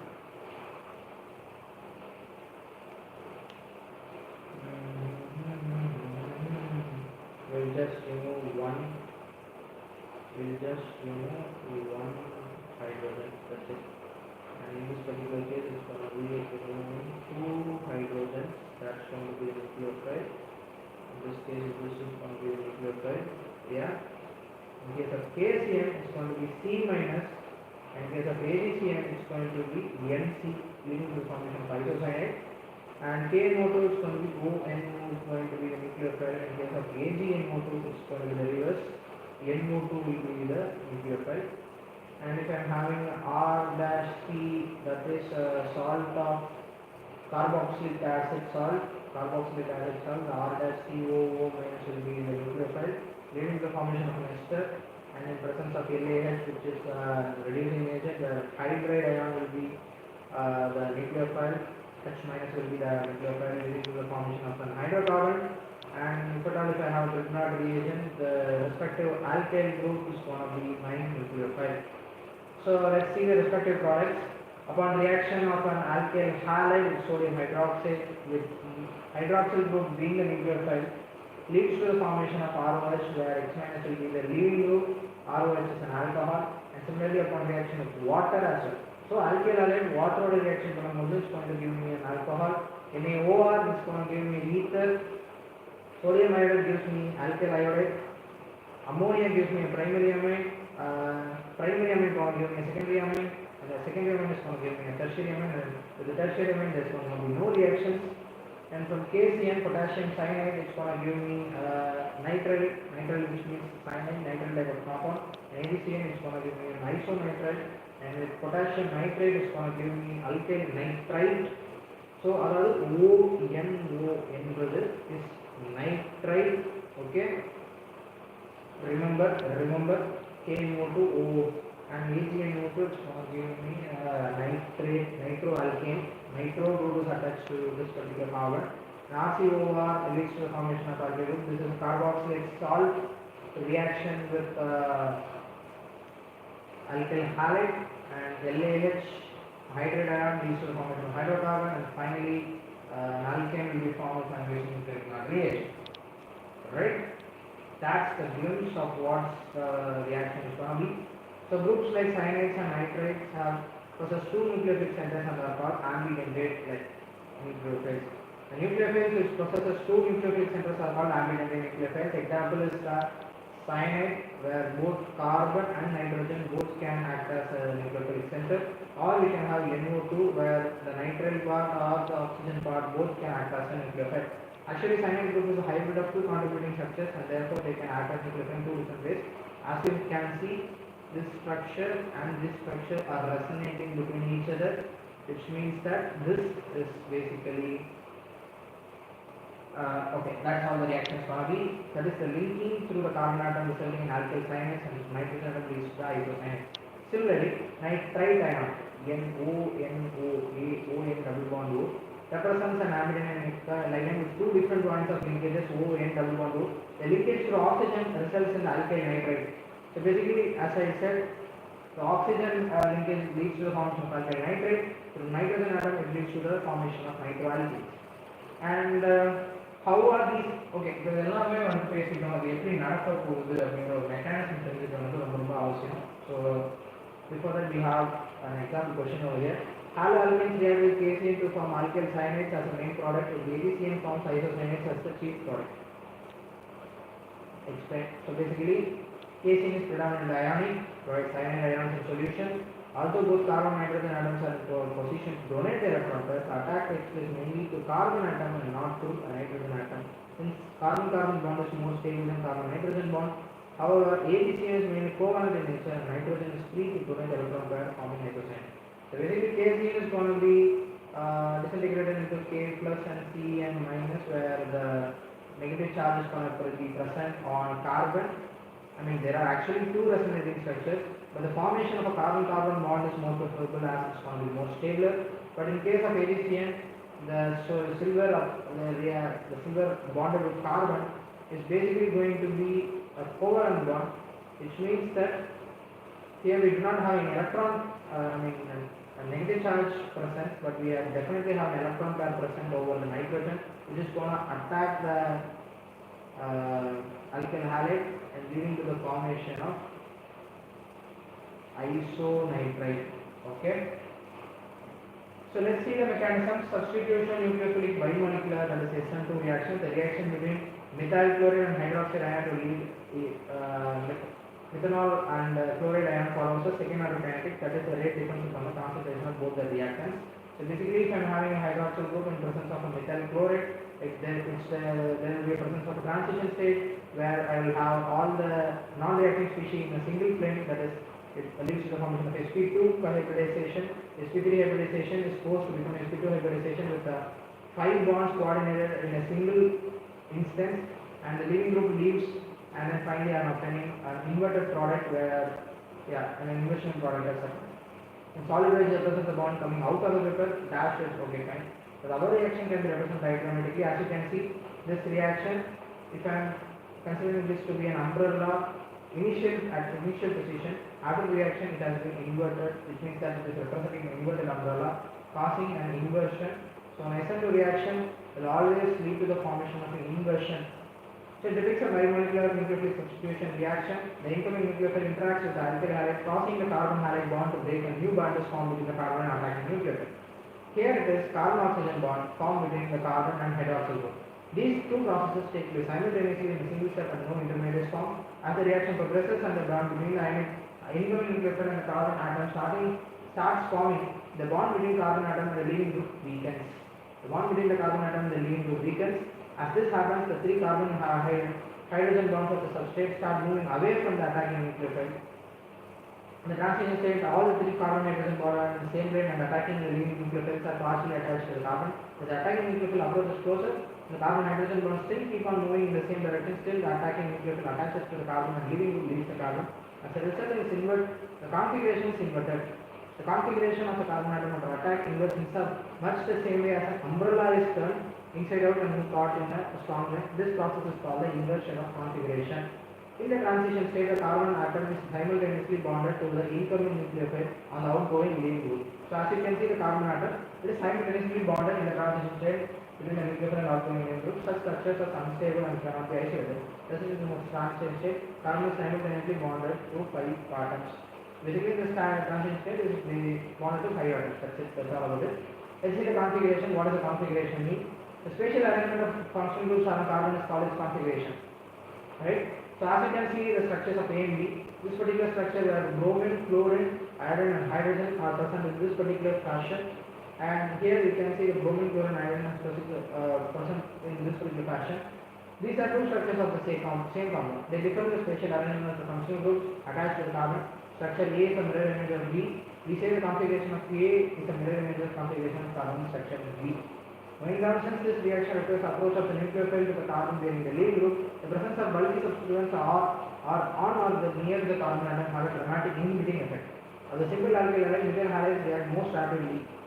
Methyl halides react the most because there are only 3 small nitrogen atoms. The tertiary halides are the least reactive because the bulky groups hinder the approaching nucleophiles, which means that the reaction for an SN2 react SN2 follows this particular order. The primary halides will have more reaction than secondary than tertiary due to the fact of steric hindrance.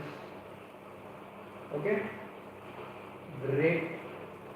As you can move, so as you can see, the nucleophile attacking, approaching over here doesn't have any like interaction between the hydrogen, much interaction with the hydrogen, which means in case of ethyl group we have a very bulky group, and in case of isopropyl group there is much more we have a bulky groups, and tertiary butyl groups there is not at all possibility of attack because there is no space between for attacking. So that's nucleophilic substitution bimolecular for you. So substitution nucleophilic unimolecular SN1 reactions are generally carried out in polar protic solvents. Why do we use polar protic solvents? Like protic solvents are the ones which can generate H plus ion, like water, alcohol, acetic acid. These are the guys. So water can generate H plus ion, leading to the formation of a stable OH hydroxy group, and alcohol can lead to the same hydroxyl group with a negative charge, and acetic acid CH3COOH basically leads to the formation of CH3COO minus, and H plus group to be formed. I think here it's actually different. It's H plus and OR minus, H plus, H plus, H plus. These are the guys who lead to the formation of H plus. That is the protic solvents. So the reaction. Why do we need a protic solvent? Let's see what's happening. The reaction between tertiary butyl bromide and hydroxide ion yields the tertiary butyl alcohol and follows first order kinetics. First order kinetics in the sense the rate of the reaction depends upon the concentration of only one reactant, which is tertiary butyl bromide. Tertiary butyl bromide is a particular concentration other base the reaction is going to depend. So it occurs in two steps. Step 1, the polarized carbon bromine bond undergoes slow cleavage. So slow cleavage, it leads to the formation of production of a carbocation and a bromide. The carbocation does form is then attacked by the nucleophilic receptor, leads to the completion of the product. So as you can see, the carbon bromine bond is broken and leads to the formation of carbocation, and this carbocation now will basically rearrange, leading to the formation of stable carbocation. And then in the step 2, there is going to be direct attack of the hydroxyl group and leads to the formation of the product. So the step 1 is the slowest and the reversible step. It involves the carbon bromine bond breaking for which the energy is obtained through the solvation of halide ion with the proton or protic solvent. So here வந்து நம்ம protic solvent பயன்படுத்தணும் அப்படின்னா இந்த halide ion solvation. So basically this H plus ion which is produced in the particular solvent will now solvate the HX bond, right? The polarized carbon halogen bond, leading to the formation of HX and carbocation, which means that this will be more favorable for the attack of a nucleophile in the upcoming steps.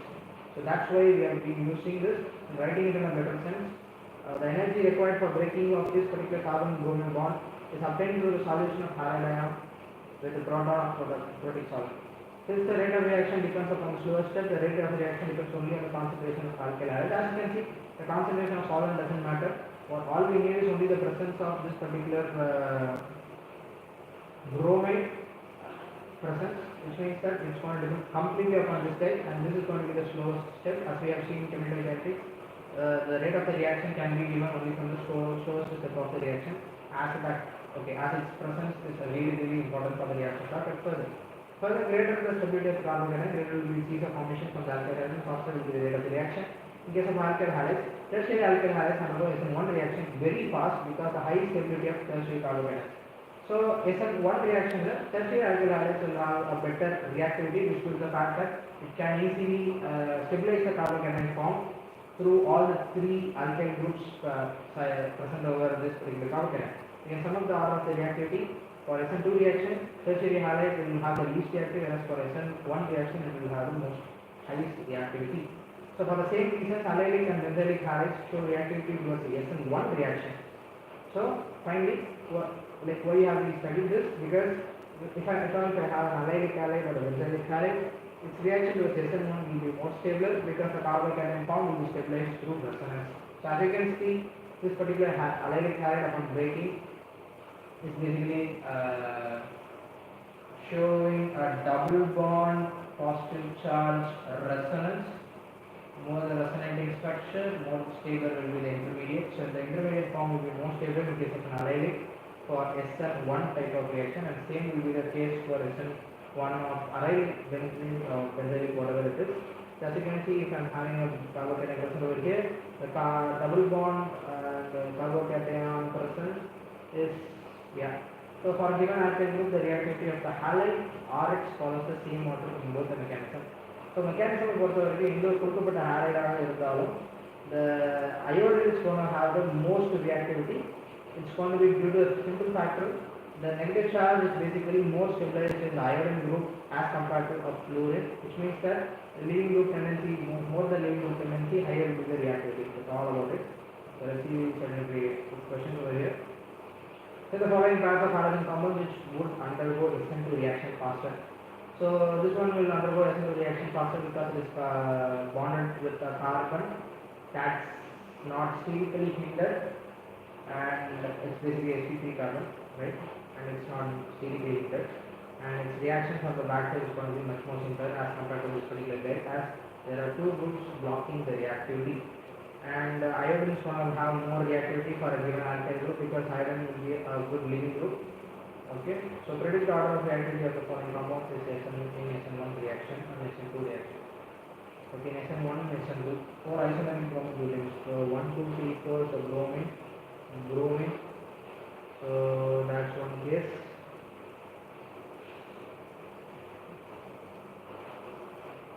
Bromine, right? And I have isomeric bromine.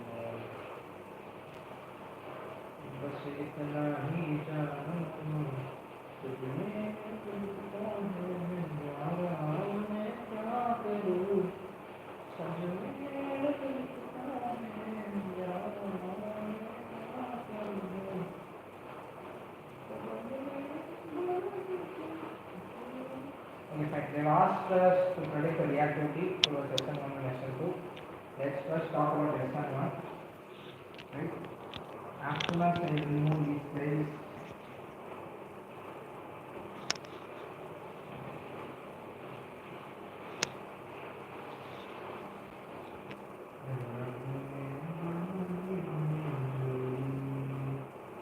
so if I'm removing this bromine, it leads to a carbocation, and here it leads to another carbocation, here it leads to another carbocation, secondary carbocation, primary carbocation.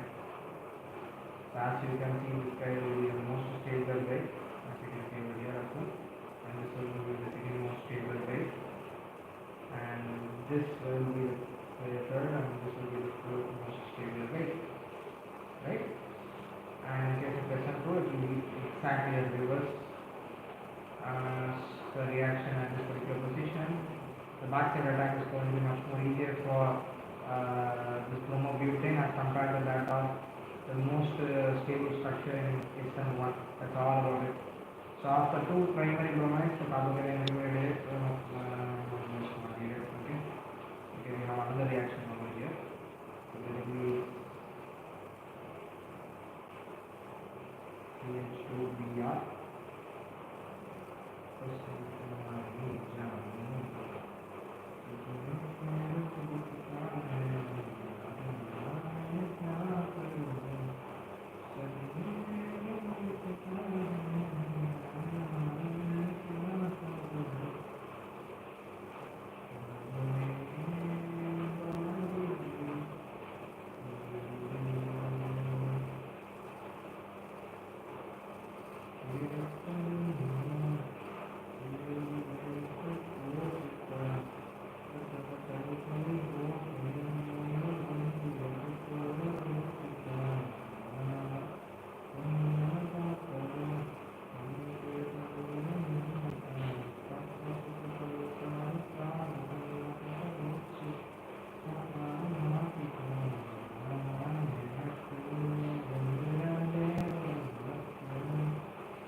first structure is going to be the highest and the last structure is going to be the lowest, and if I will have the state hindrance is higher for the second guys, which means we will have a least, and it will be highest for SN1 reaction, and stability will be higher if I have more alkyl groups.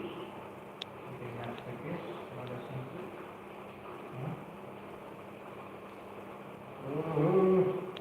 आजा आजा नीचे चलो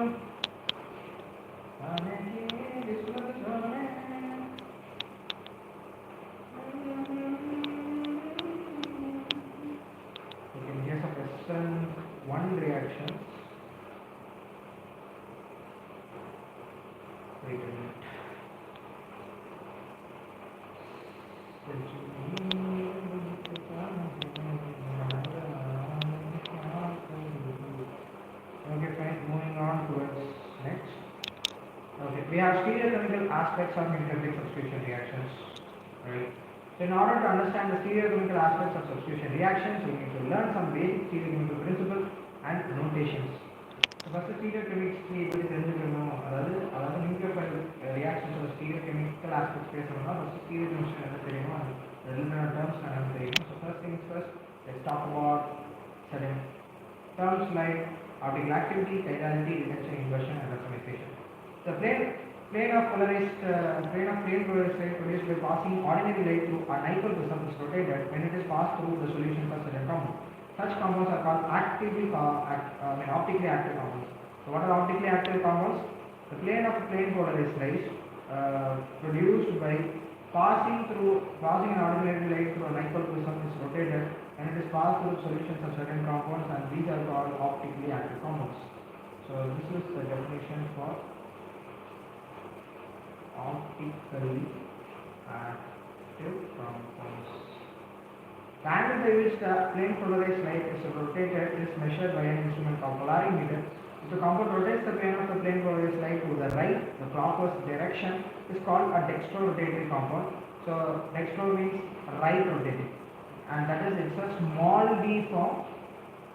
So if it is for rotating it in a clockwise sense, it's going to be d small d form, indicated by positive sign, right, before the degree of rotation. If the light is rotated towards the left, that is in the anti-clockwise sense, it is going to be termed as L form.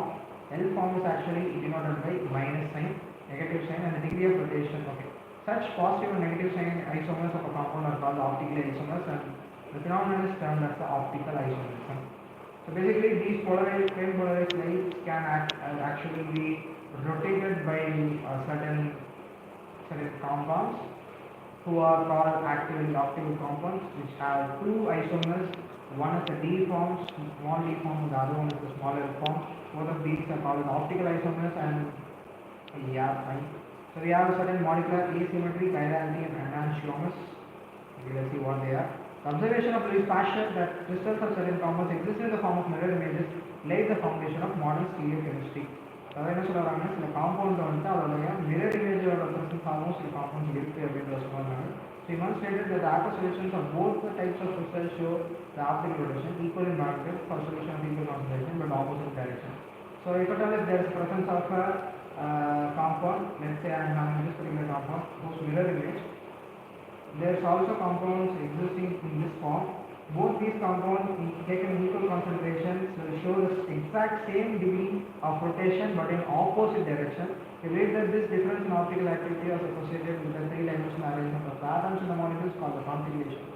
The configuration is simply that the three-dimensional arrangements of atoms in the molecules of the two types of crystals. So the Dutch scientist G. Van Toff and the French scientist Cecil Label in the same year ultimately argued that the spatial element of four groups around a central atom is tetrahedral, and if all the substances attached to carbon are different, the mirror image of molecule is not superimposed on the molecule, and such a carbon is called asymmetric or stereocenter. So what is the stereocenter? According to Label, the spatial arrangement of the four groups of a carbon atom is going to be a tetrahedral type, and if all the substituents are different, then the mirror image can never be superimposed on it, and that such a particular type of compound is what we call as a stereocenter. So that's the definition of stereocenter or asymmetric carbon. The resulting molecule would lack symmetry and is referred to as an asymmetric molecule. The asymmetry of the molecule along with the non-superimposability of the mirror images is responsible for the optical activity in such organic compounds. So the symmetry and asymmetry are also observed in many day-to-day objects. A sphere, a tube, or cone are all identical to their mirror images and can be superimposed. However, many objects are non-superimposable on their mirror images. For example, your left and right hand look similar, but if you put your left hand on your right hand by moving it, then in the same plane, they do not coincide. So basically, they look similar, they look the same in terms of mirror images, but if at all if I am trying to place it as it is on the particular in the same plane, they definitely do not coincide. The objects which are non-superimposable mirror images of each other are called chiral, and this particular property is called chirality. So it's basically what the chirality means. Chiral molecules are optically active, while the objects which are superimposable on the mirror images are called achiral, and these are not optically inactive. The above test of molecular chirality can be applied to organic molecules by constructing models and its mirror images or by drawing three-dimensional structures and attempting to superimpose them in our minds. There are other aids, however, that can assist us in recognizing chiral molecules. One such aid is the presence of a single asymmetric carbon atom.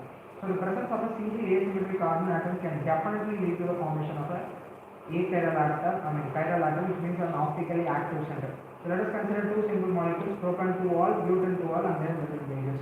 So as you can see, propan 2-ol is this, and butan 2-ol is this, and okay, fine. So B is the mirror image, and B is rotated by 180 degree, and C is sublimate. C is superimposable on it. As you can see very clearly, propan 2-ol A does not contain an asymmetric carbon, as all the four groups attached to the tetrahedral carbon are not different.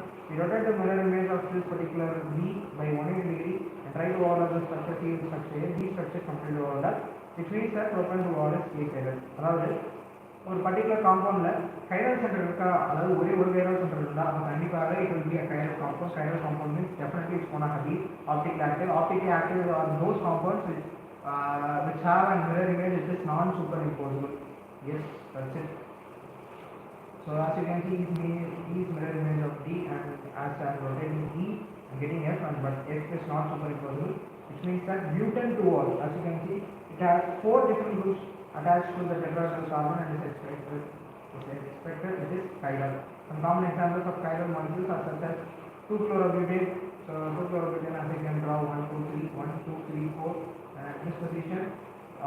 Here I have a hydrogen group, here I have methyl group, and I have a methyl group. So this is completely a carbon atom with four different groups attached to it, which means it's a chiral compound. Similarly, we have 2,3 dihydroxypropanol. 1, 2, 3 propanol, hydroxy.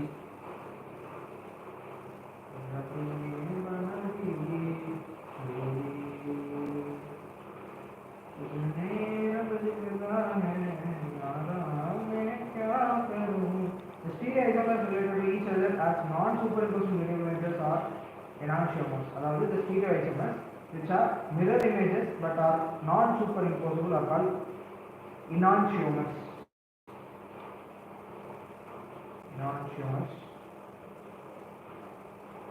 In figure 6.5 and D and E, in figure 6.6 are enantiomers. So as you can see, figure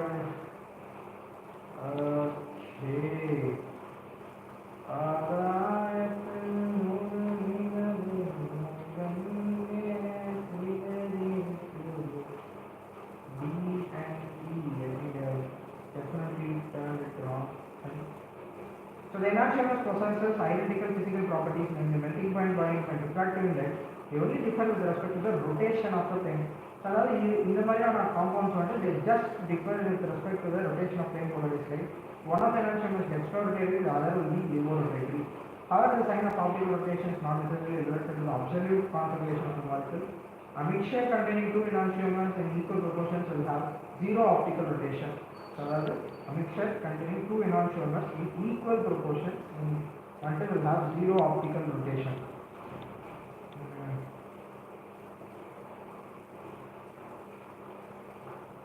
Okay, fine. Two proportions will have zero optical rotation.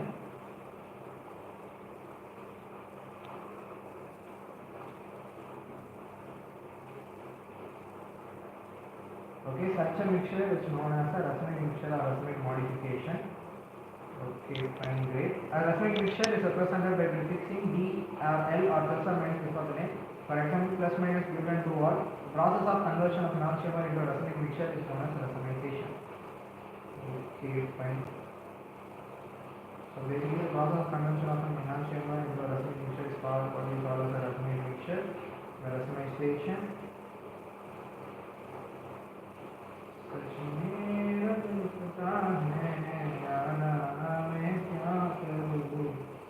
Process of conversion of enantiomer into a racemic mixture is known as racemization. Identify the chiral and achiral molecules in each of the following compounds. God damn it!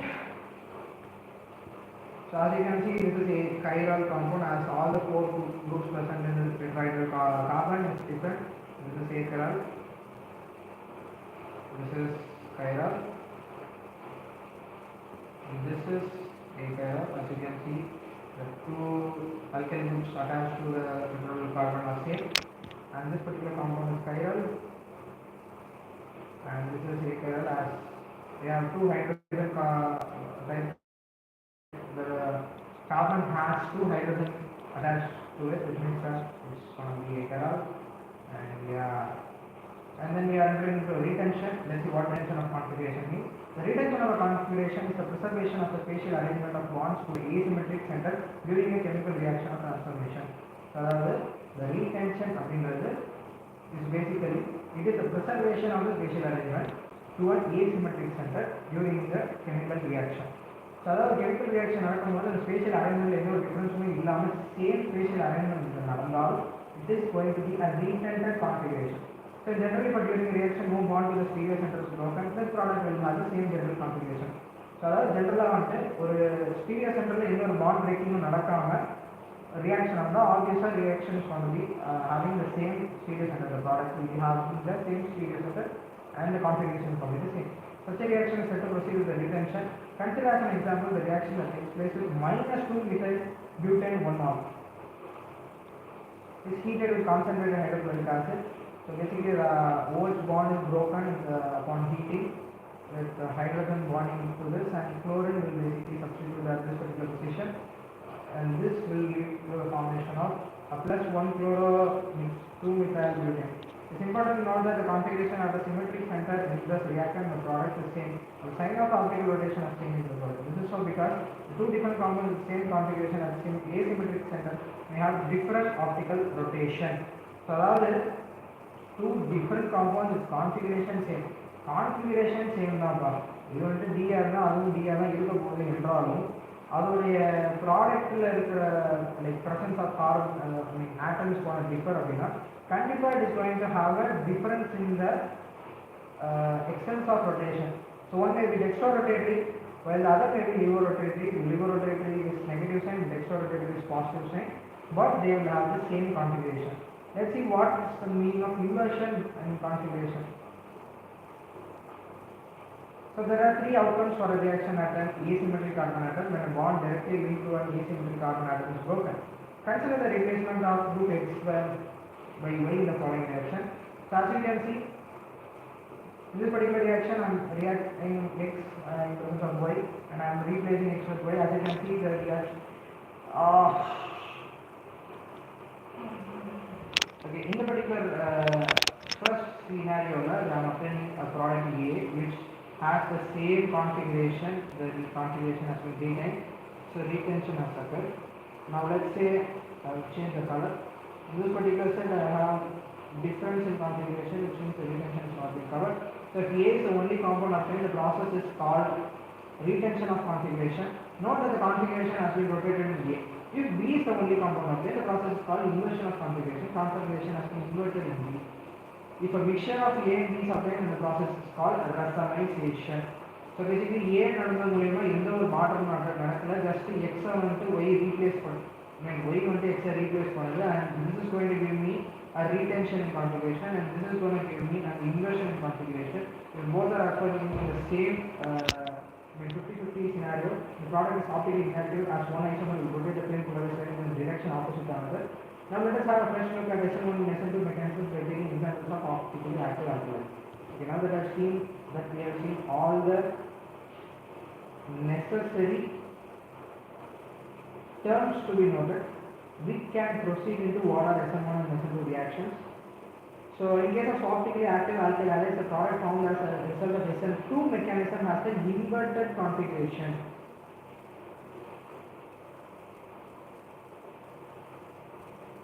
So SN2 reaction ante the configuration is going to be inverted. This is because the nucleus attaches itself on the side opposite to one where the halogen atom is present. When -2 bromo-octane is allowed to react with sodium hydroxide, +2 octane 2-ol is formed with hydroxyl group occupying the position opposite to what bromide had occupied. So as you can see, due to the SN2 reaction, the inversion configuration has occurred, right?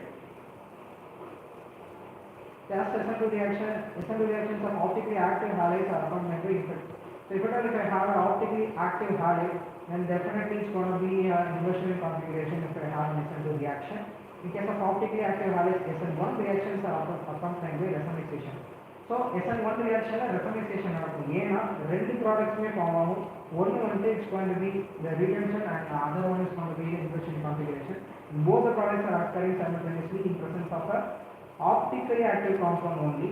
Okay, can you think of the reason why it is? Actually the carbocation formed in the slow step being sp2 hybridized is planar, but attack of the nucleophile may be accompanied from either side.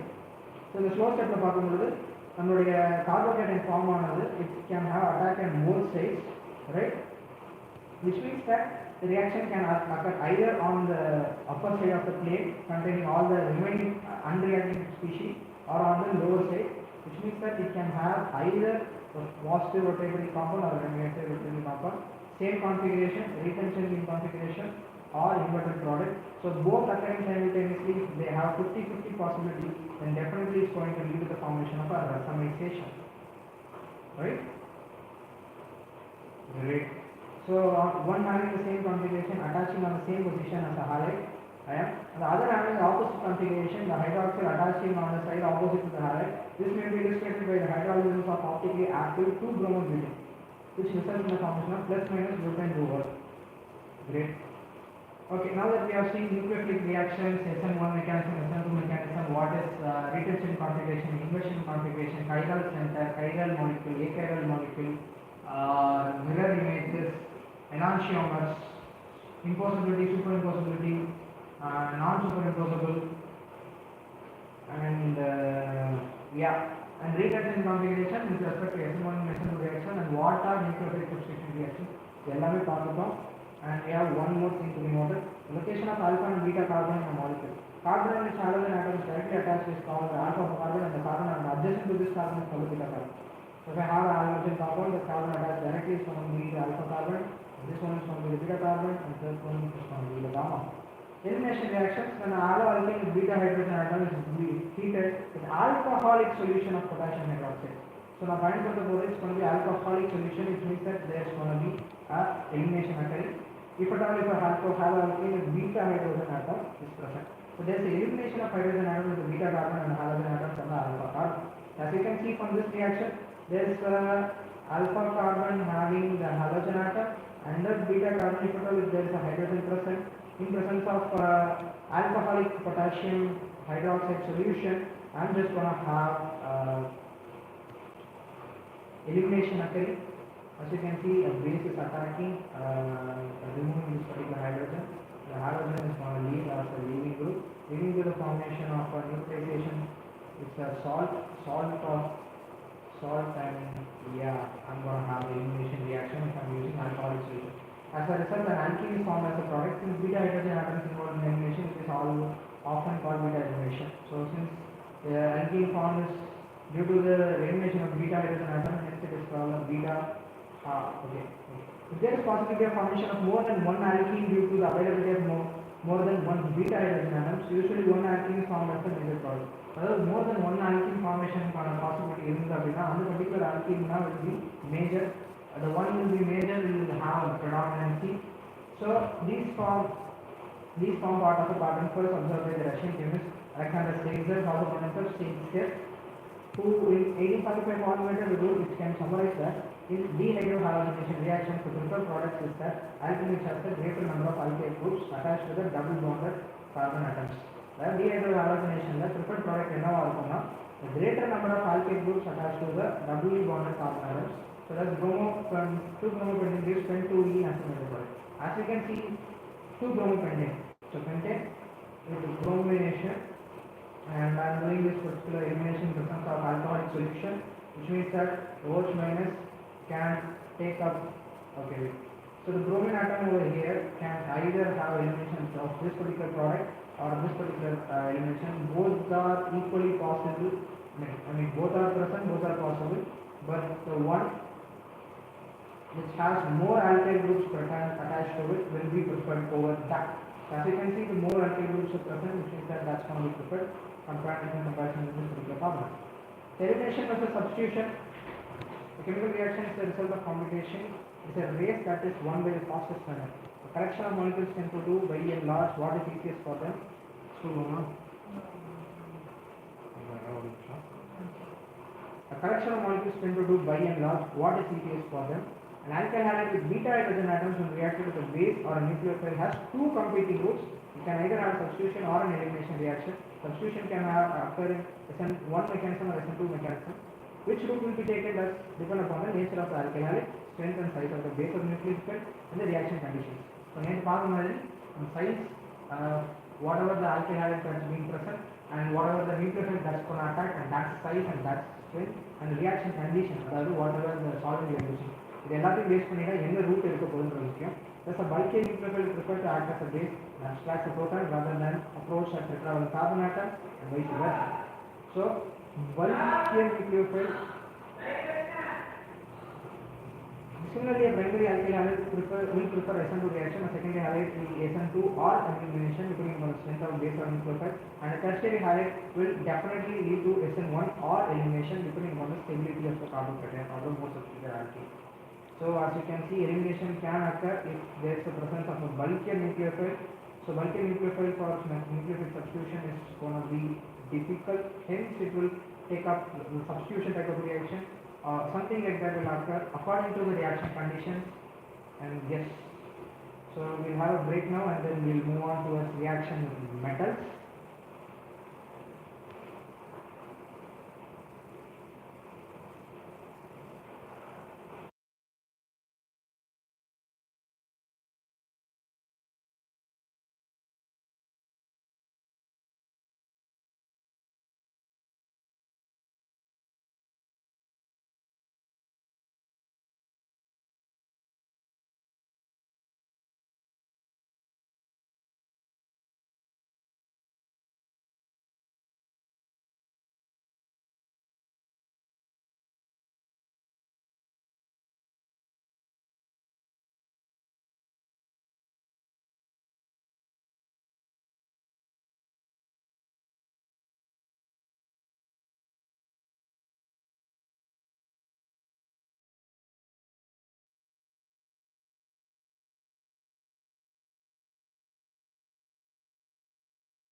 Continuing our stream now, let's get continued with reactions with metals.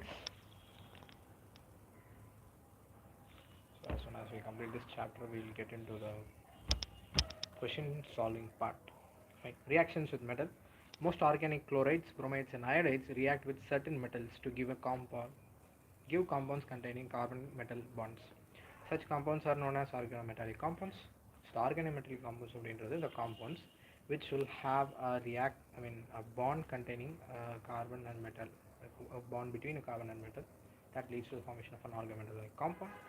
An important class of organometallic compounds discovered by Victor Grignard in 1900 is alkyl magnesium halide.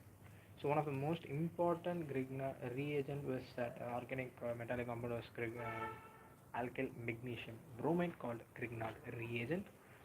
These reagents are obtained by the reaction of alkanes with magnesium bromide in dry ether. So basically, if I have an alkyl group such as say ethyl bromide, upon reaction with magnesium in presence of dry ether leads to the formation of alkyl magnesium bromide. Here it is ethyl magnesium bromide, and that's what we call as Grignard reagent. Okay. In the Grignard reagent, the carbon magnesium bond is covalent but highly polar, with carbon pulling electrons from the electropositive magnesium. The magnesium halogen bond is essentially ionic. So the magnesium halogen bond அப்படின்றது it's going to be an ionic type of bond, and the carbon magnesium bond is going to be covalent, in which the carbon is going to have a negative charge and magnesium is going to be a partial positive charge. The Grignard reagents are highly reactive and react with any source of proton to give hydrocarbons. So basically, these are highly reactive compounds, react with any source of proton. Whatever the source of proton might be, it will lead to the formation of a hydrocarbon formation if at all. Even water, alcohols, amines are sufficiently acidic to convert them to corresponding hydrocarbons. Let's say I have water upon reaction with RmGX. This particular Grignard reagent will always help wait for proton donor. Whatever the source of proton is going to be, let's say water dissociates to form H plus and OH minus, then definitely there's going to be alkane or whatever alkyl group is going to be formed. Similarly, I can use alcohols. Uh, These alcohols can react to leading to the formation of an alkane, and amines can also do the same. On the other hand, this could be considered as one of the methods for converting halides to hydrocarbons. Okay இது ஏன் நம்ம வந்துட்டு try ஈத்தரில் இந்த reaction கொண்டு போகிறோம் அப்படின்னா it is necessary to avoid even traces of moisture from because okay moisture வந்துட்டு மிக மிக குறைவான அளவில் வச்சுருக்கிறது ரொம்ப ரொம்ப முக்கியம். ஏன் அப்படின்னா இந்த ஒரு ரியாக்ஷன்லேயும் வாட்டர் இருந்தது அப்படின்னா கண்டிப்பாக அந்த alkyl allied would react with the water leading to the formation of the respective alkane or alkene or whatever. So under the particular reason it is necessary to have no water in the particular compound else its actual necessary reaction will not be carried out in sufficient form. Woods reaction. Alkyl halides react with sodium in dry ether to give hydrocarbons containing double the number of carbon atoms present in the halide. This reaction is known as Woods reaction.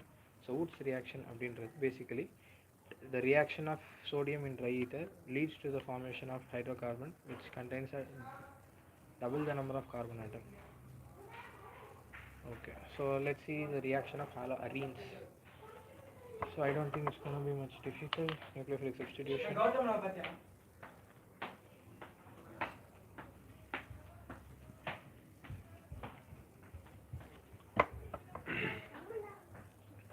Nucleophilic substitution. Aryl halides are extremely less reactive towards nucleophilic substitution due to the following. அதாவது nucleophilic substitution reactions first of all aryl halides நடக்குமான்னு கேட்டால் கிடையாது. It's going to be a much more difficult one. Why? Due to several factors like resonance effect. In haloarenes, the electron pairs on halogen atom are in conjugation with pi electrons of the ring, and the following resonating structures are possible. So if at all if I have certain atoms, let's say an halogen atom, it's a very good leaving group. Also it also has a few non-bonded electron pairs present in its orbitals. Now that guys will be in resonance with the remaining double bonds of the benzene ring, which means that it is acquiring a partial double bond character due to resonance. As a result, the bond cleavage is going to be difficult, henceforth it's going to be less reactive. And also there is other factors like difference in hybridization of carbon atom in CX bond. Although in haloalkane, the carbon atom attached to halogen is sp3, and whereas in haloarene, it's going to be the carbon is going to be in sp2 hybridized. The sp2 hybridized carbon with a greater s character is more electronegative and can hold the electron pair.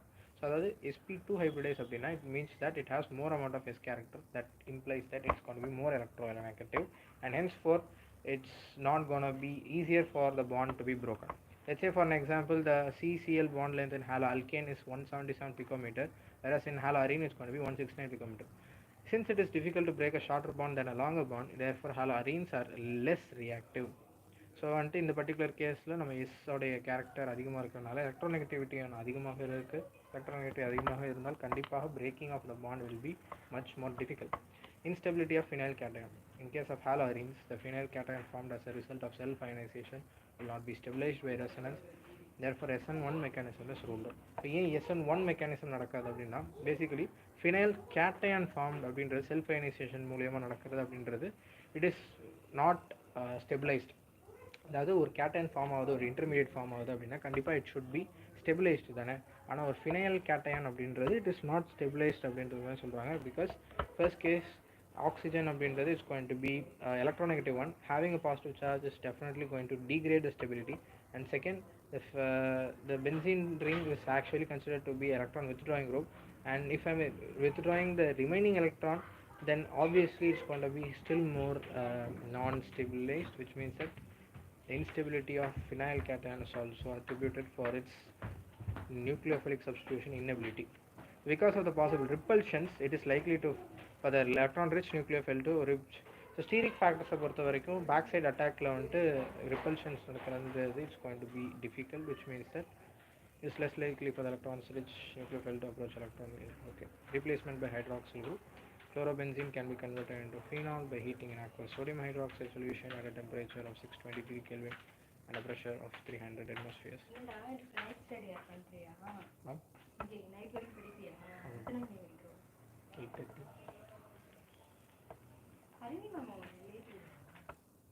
தெரிஞ்சவங்க தெரில எனக்கு ஆக்சுவலாக எனக்கு தெரில, relation என்னன்னு தெரியாது. இல்லை முன்னாடியிலேருந்து relation.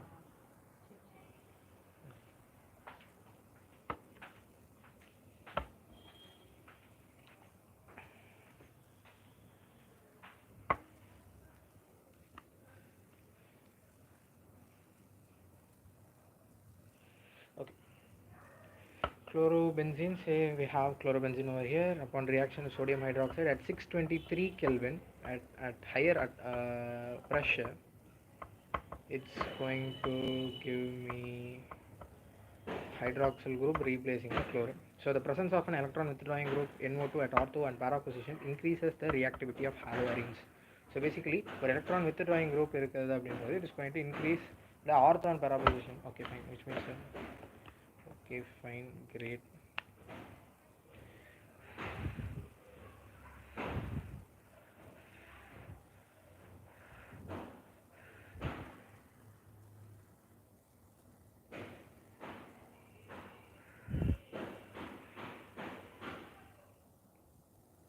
Okay, fine.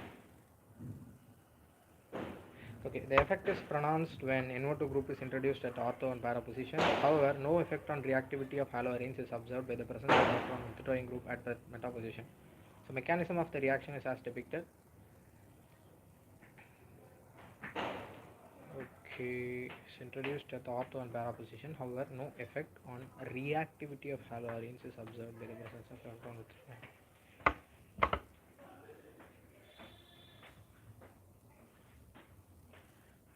Okay.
Moving on to the next section, polyhalogen compounds.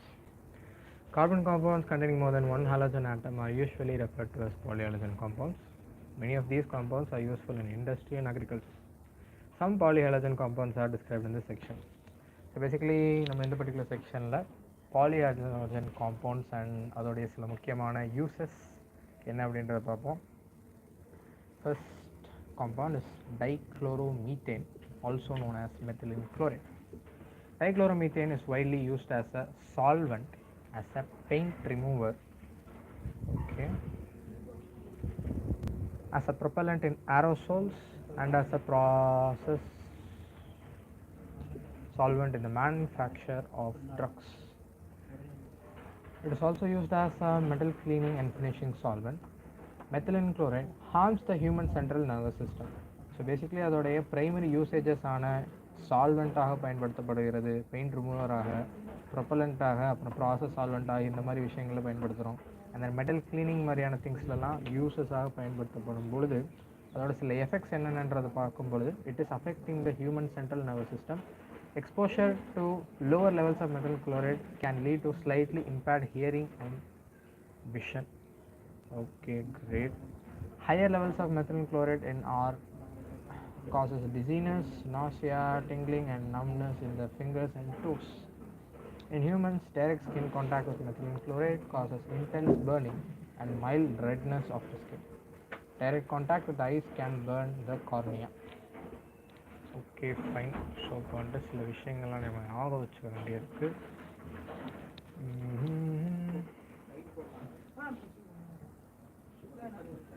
High levels of methylene chloride causes dizziness.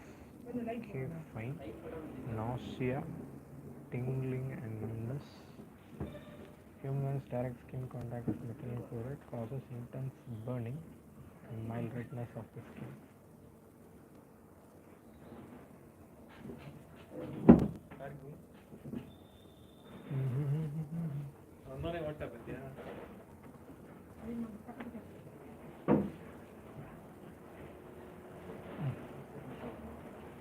இல்லை நீங்கள் போட்டுக்கோங்க வருஷம்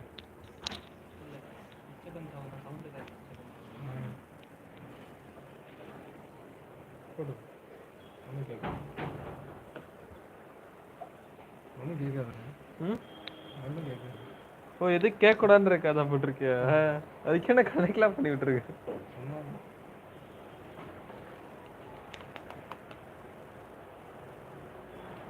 ஏன்டா ஏன் ஒரே ஒரு காலில் போட்டிருந்தேன்? சாப்பிட்டேன். லஞ்சா இல்லை என்னது கேட்குறேன்? நீங்கள் 5 மீல்ஸ் பர் டே சாப்பிடுவேன். குசும்பு இருக்கிறவங்கள்ட்டெல்லாம் பேசக்கூடாது.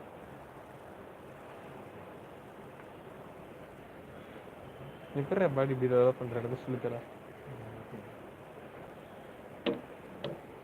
அவர் ஆம்பரஸ்டிங் போடலாம் வா, போரடி சின்ன பேர் வா வா வா.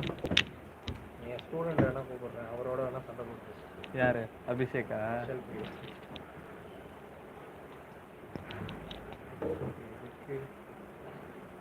தோக்க தான் போகிறேன். என்ன நேரம் தான் என்னைய சொன்னேன். நான் என்னைய சொன்னேன். யாரா நீ? ஓகே ஆக்சுவலாக ஆக்சுவலாக ரெண்டு கை நீ ஒரு கை யார் ஜெயிக்கிற பாப்பா? ஸ்டார்ட்.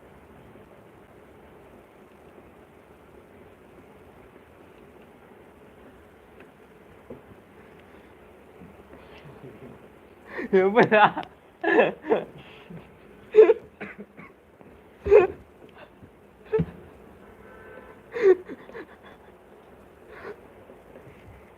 எப்படா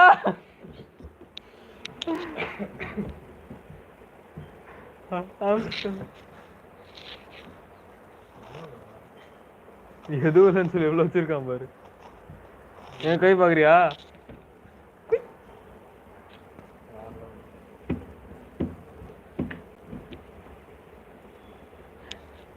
விரல் தனியா வந்துடும்.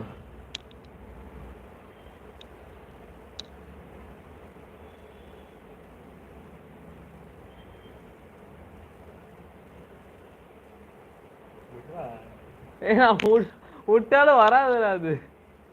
ஓ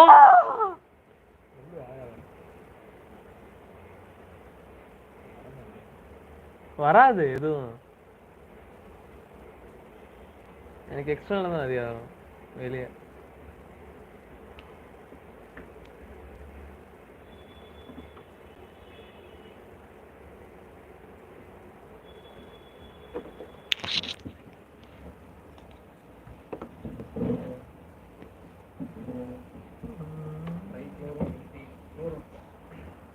Chemically, chloroform is deployed as a solvent for fats, alkaloids, iodine.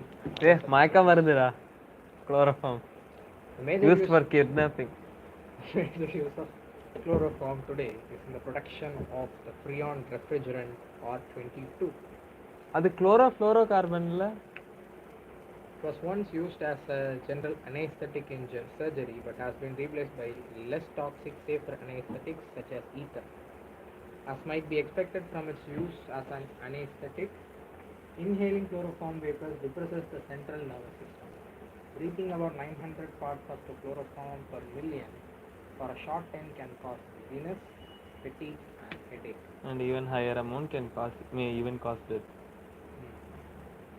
என்ன போட்டிருக்காங்க நம்ம பொறுமையாக படிக்கணும்.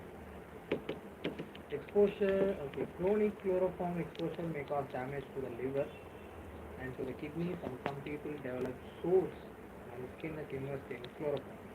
Chloroform is slowly oxidized by air in the presence of light to an extremely poisonous gas, carbonyl chloride, also known as phosgene. It is therefore stored in closed, dark colored bottles, completely filled so that air is kept out. இதுக்கு முன்னாடிக்கு சாப்பிடுச்சியா?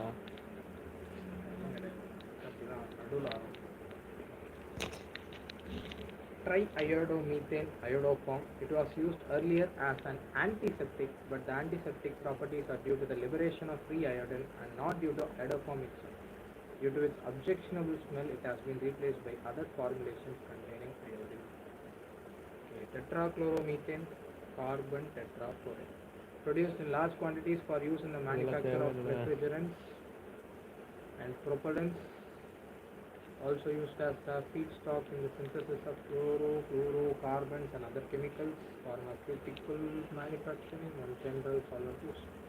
Until the mid-1960s, it was also widely used as a cleaning fluid, both in industry as a degreasing agent and in the home as a spot remover and as a fire extinguisher. There is some evidence that exposure to carbon tetrachloride causes liver cancer in humans. The most common effects are dizziness, lightheadedness, nausea, and vomiting, which can cause permanent damage to nerve cells. In severe cases, these effects can lead rapidly to stupor, coma, unconsciousness, or death. Exposure to carbon tetrachloride can make the heart beat irregularly or stop. The chemical may irritate the eyes. When carbon tetrachloride is released into the air, it rises to the atmosphere and depletes the ozone layer. Depletion of ozone layer is believed to increase the human exposure to UV rays, leading to increased skin cancer, eye diseases, disorders, and possible disruption of the human system.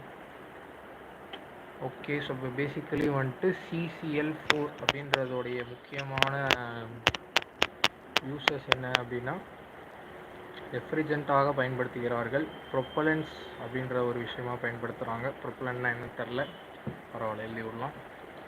Used as feed stock, okay, and general சால்வெண்ட்டாகவும் பயன்படுத்துகிறாங்க.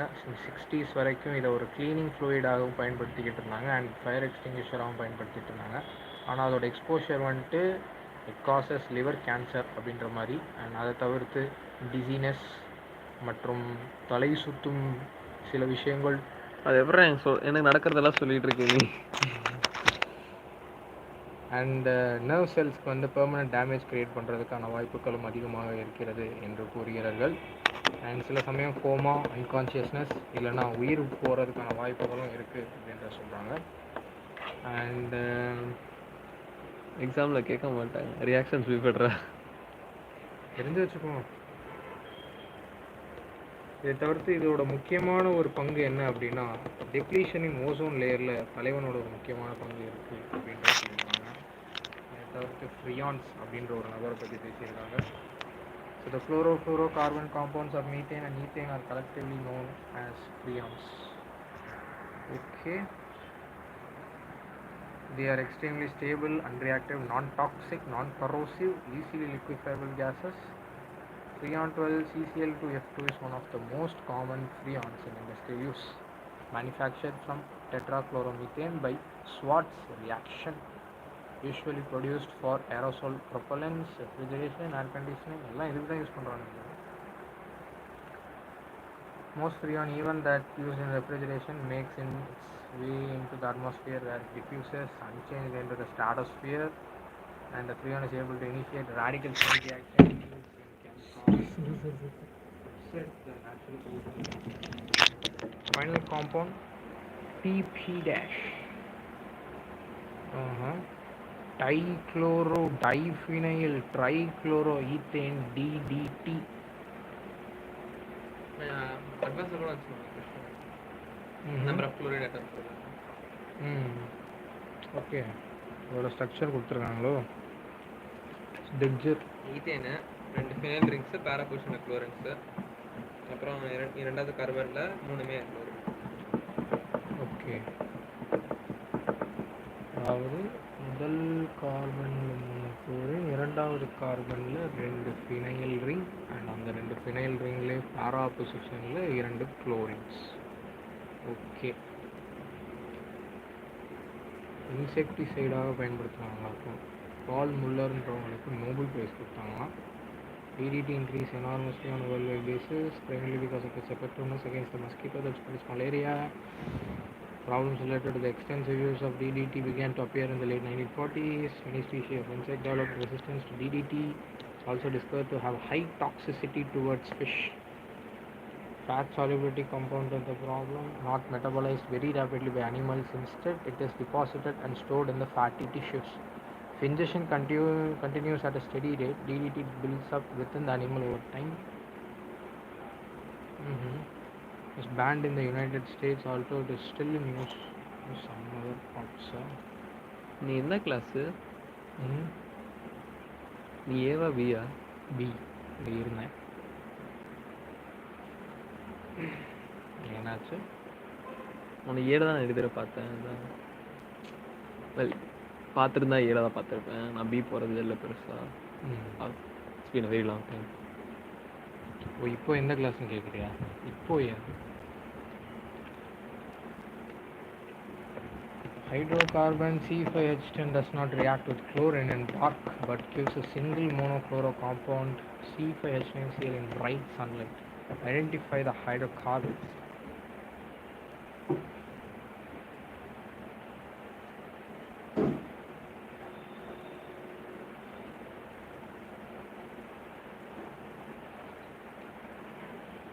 Okay, I'll have to give the structure.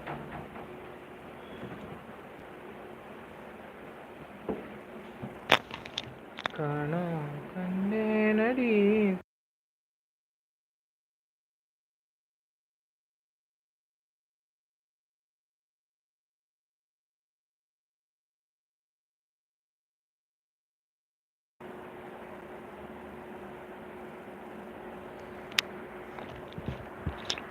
First, let's check.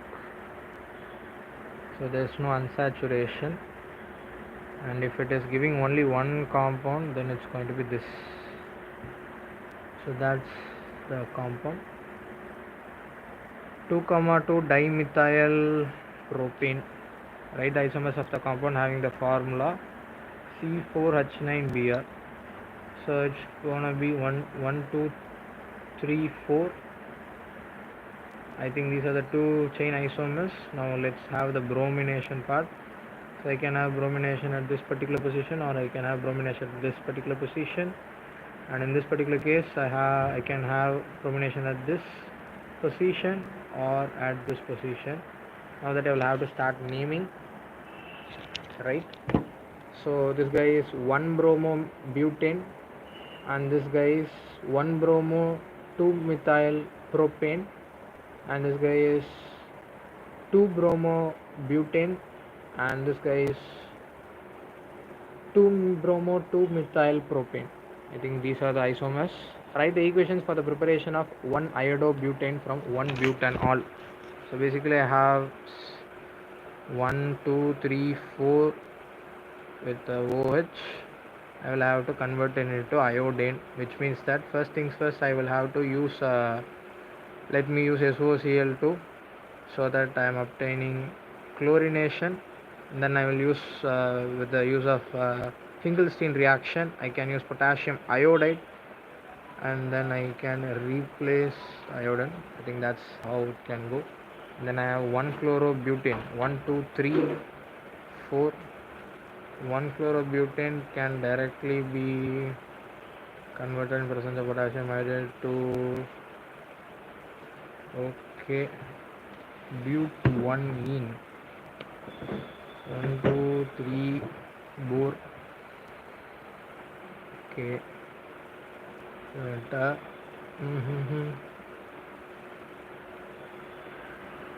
1-iodobutane convert பண்ணணுமா?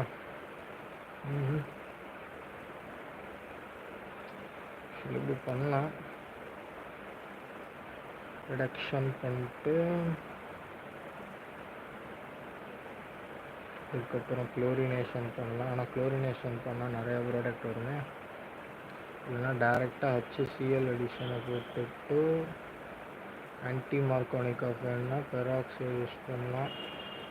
So அதுக்கப்புறம் ஸ்வாட் பிங்கிள்ஸ்டீன் ரியாக்ஷனில் வரும் நினைக்கிறேன். என்ன பண்ண HCl H2O2.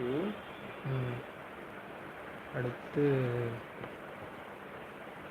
ஐயா அதுக்கு H2O2 யூஸ் பண்ணாமே. எங்களுக்கு இப்படி தான் சொல்லி கொடுத்துருக்காங்க. நீ எப்படி நீ குளோரின் அயோடின் சப்ஸ்டிட் பண்ணுவ? மாற்ற முடியுதா? மேபி AgI போடலாம். ஆனால் வேற எப்படி பண்ணுவேன்? அதானே ஃபிங்கல்ஸ்டீன் ரியாக்ஷன். அப்படியா? என்ன ரியாக்ஷன் அது? அயோடினேஷன் பண்ணுறதுக்கு வந்துட்டு ஒரு ஹாலோஜனை ரீப்ளேஸ் பண்ணுவாங்கல்ல, குளோரின் புரோமின். என்ன ரியாக்ஷன் போடுது? பொட்டாசியம் அயோடைடுன்னு நினைக்கிறேன்.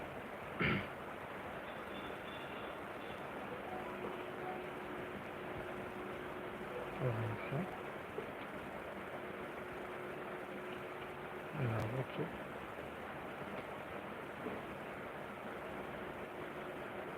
okay, sodium or potassium iodide and dry acetone.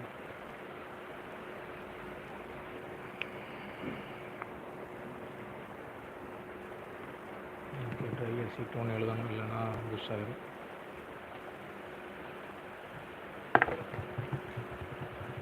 சரி, அடுத்து என்னது? Okay, that makes sense. Water ambidentate nucleophiles. சொல்ல முடியாதுடா. Which compound in each of the following pairs will react faster? இதில் SN2 தானே இது. Predict all the alkenes that would be formed by the dehydrohalogenation of the following halides with sodium ethoxide.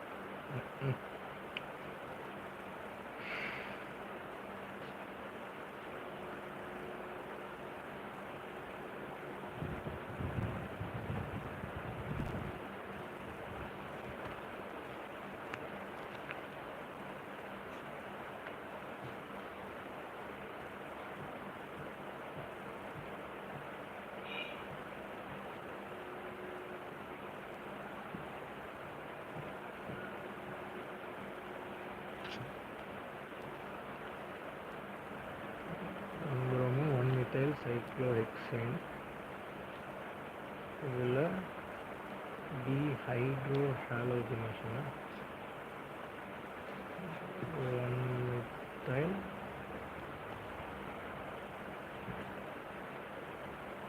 sodium ethoxide methanol.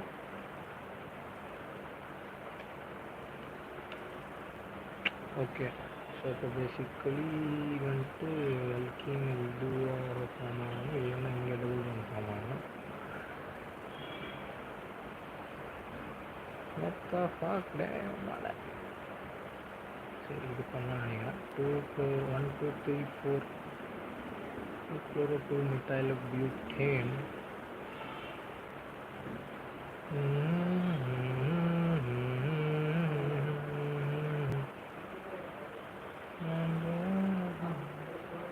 அப்புறம் இதுலேயும் இன்னும் வரணும்னு நினைக்கிறேன்.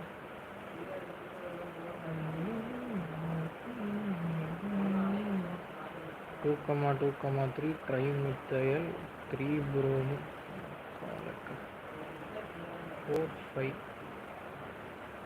இங்கே 2 methyl,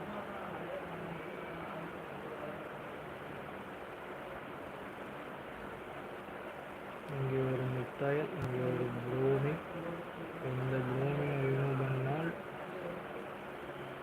இந்த பக்கம் போனாலும் சோடியம் ஈத்தாக்சைடு பயன்படுத்துகிறாங்க. என்ன பண்ணுங்க சரிங்களா? என்ன question? 6.10. Affect all actions will be formed by dehydrohalogenation of the sodium ethoxide in ethanol. Alkene வந்து மோர் சப்ஸ்டியூட்டட் ஆகுமா இல்லை சோடியம் ஈத்தாக்சைடு யூஸ் பண்ணால் மோர் சப்ஸ்டியூட்டட் ஆல்கீன் வருமா இல்லை லீஸ் சப்ஸ்டியூட்டட் வருமா? Ethoxide.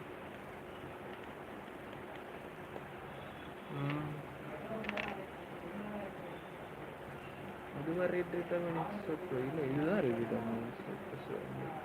லீஸ் சப்ஸ்டியூட்டட் தான் வரணும். Okay, that would make sense. More stable negative charge தேவை. ஏன்னா அந்த நெகட்டிவ் சார்ஜ் ஃபார்மேஷன் வந்து rate determining step. Okay.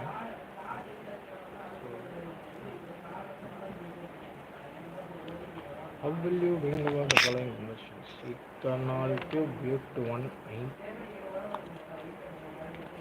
Okay. Alcohol.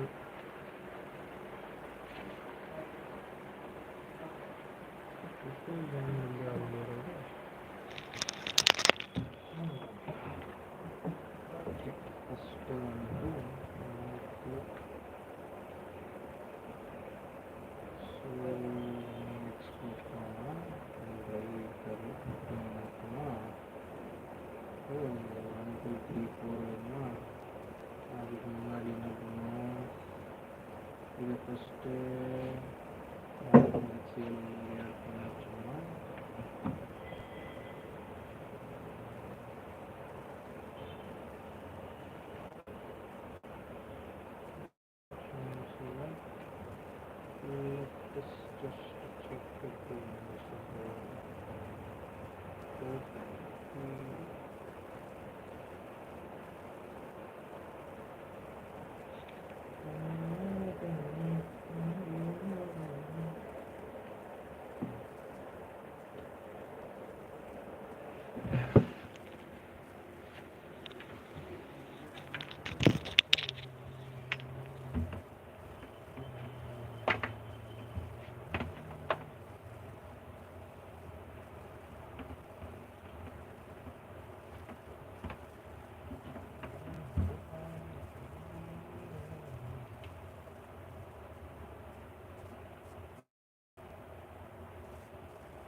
ஹலோஆல்கேன் கொடுத்துருக்காங்க. அடுத்து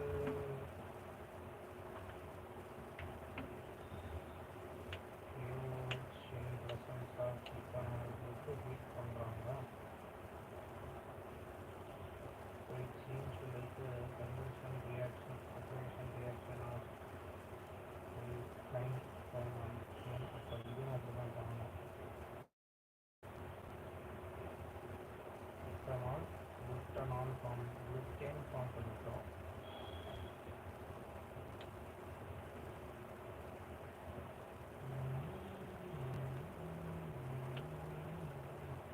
அப்போ இதில் KOH in presence of ethanol and heat பண்ணோம்னா butane ஃபார்ம் ஆகுமா? அல்லது ஈத்தேனுக்கு ஈத்தீன்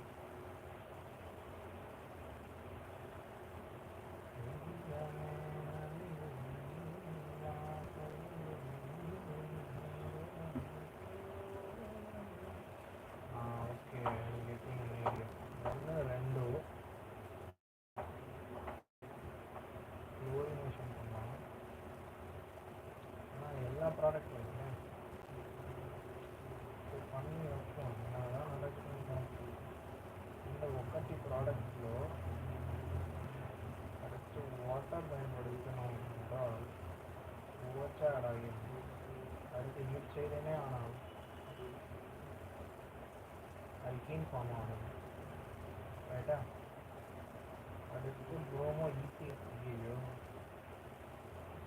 ஐயோ ஐயோ ஐயோ ப்ரோமினேஷன் ஆஃப் என் ப்ரோமோ சப்ஸ்டினை பயன்படுத்தணும்னா அலைடிக் பொசிஷனில் ப்ரோமினேஷன் அவ்வளவுதான். அடுத்து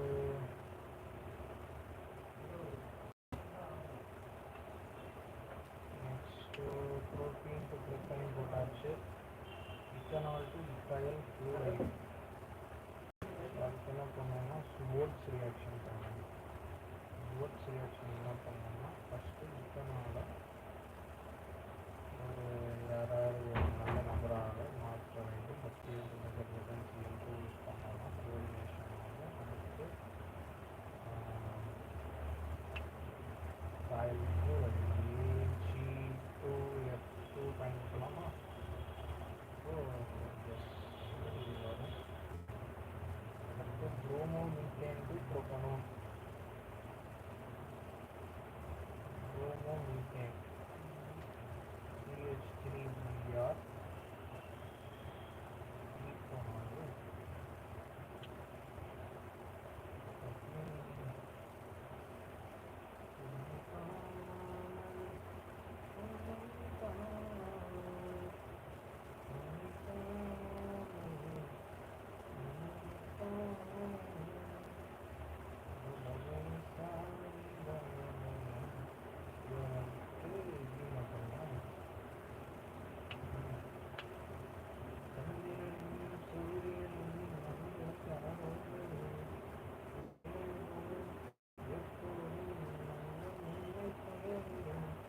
காதல் கடிதம் தீர்க்கவே மேகம் எல்லாம் காகிதம் வானம் கொண்டு வார்த்தை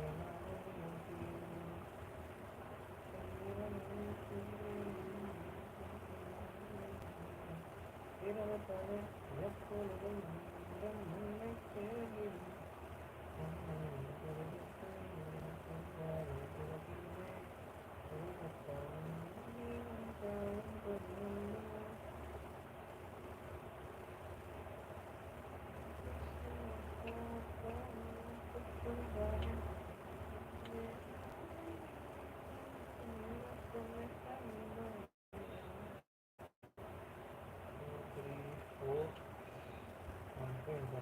சோடியம் ட்ரை ஈத்தர் வந்து கப்பிங் ஆகி N-ஆக்டேன் வரும்.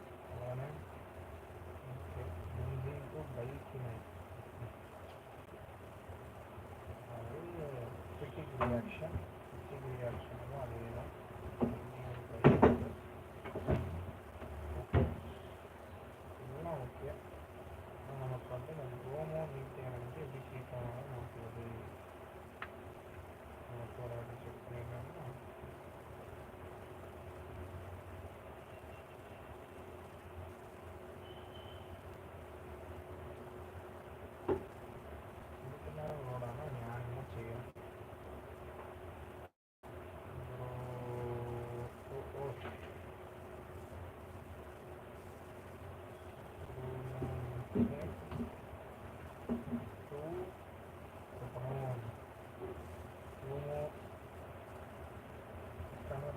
by first reacting bromomethane with potassium cyanide. Oh, okay. Grignard reagent, correct.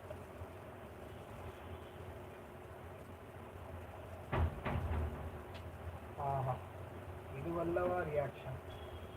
This is my learning of the day actually. அதாவது bromomethane-க்கு வந்து first I am creating a Grignard reagent and I am reacting it with CH3CH1OH and the CH3 minus is attacking, the oxygen leaving, including the brighter and upon hydrolysis and obtaining a secondary alcohol. All I will have to do is obtain secondary alcohol and upon using nascent oxygen I can oxidize to form propanol. Yaar, Sala, that's actually amazing, right? So explain why the dipole moment of chlorobenzene is lower than that of cyclohexyl chloride. So this is chlorobenzene and what they've asked is dichloroben cyclohexyl chloride. This is cyclohexyl chloride. They've asked why this guy is having low dipole moment.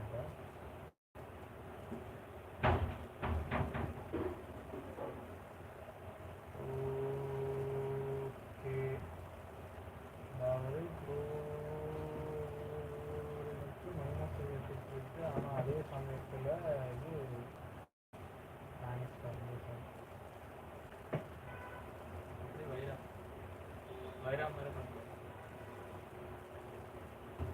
நானும் வைரமுத்தும் ஒன்றா எப்படி பண்ணணும் பக்கத்து பக்கத்து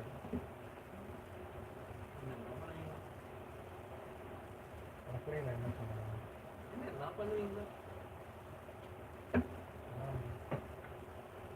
ஹாலெக்ஸ் group போட்டு polar அது இன்னும் it's a very busy man. அதெல்லாம் ஃபோன் ஏன் இன்விசிபிள் வாட்டர்னா பேசிக்கலி வாட்டரில் இருக்கிற அந்த ஹைட்ரஜன் பாண்டிங் பிரேக் பண்ண ஒரு எனர்ஜி தேவைப்படும் அண்ட் இந்த அல்கைல் ஆலைடில் இருக்கிற HX இல்லை CX பாண்டை பிரேக் பண்ணுற எனர்ஜி வந்துட்டு ஹைட்ரஜன் பாண்டிங் பிரேக் பண்ணுறதுக்கான இந்தியில் இது குறைவாக இருக்குன்னு சொன்னதுனால் so that particular reaction is not going to occur, so it is not invisible. Okay. Grignard reagent should be prepared under anhydrous conditions. So water oda reaction நடக்கும்போது it will form a hydrocarbon which will deviate from the actual required reaction. Henceforth it is really necessary to have dry conditions, anhydrous conditions. Here the uses of freon 12 DDT. எல்லாமே கேட்குறாங்க. freon வந்துட்டு என்ன பண்ணோம், refrigerant, propellant, aerosol, வேறு இருக்கா எல்லாமே அதுதான் அப்படி பாருங்க. DDT எதுக்கு யூஸ் பண்ணுவாங்க இல்லையா? insecticide. ஓகே, கார்பன் டெட்ராக்ளோரைட் அதுவும் அதே தான் போட்டுருந்தாங்க. அயோடோ ஃபார்ம் வந்துட்டு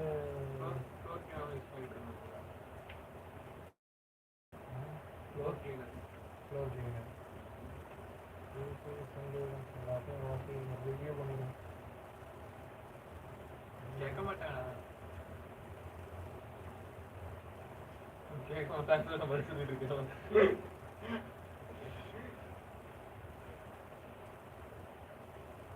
அயோடோ ஃபார்ம் வந்துட்டு ஆன்டிசெப்டிக் ப்ராப்பர்ட்டி இருந்தபோது பயன்படுத்தினார்கள். இருந்தாலும் அதனுடைய வாசனை மிகவும் மோசமாக இருந்த காரணத்தினால் அதை பயன்பாட்டிலிருந்து தவிர்த்து கொண்டனர்.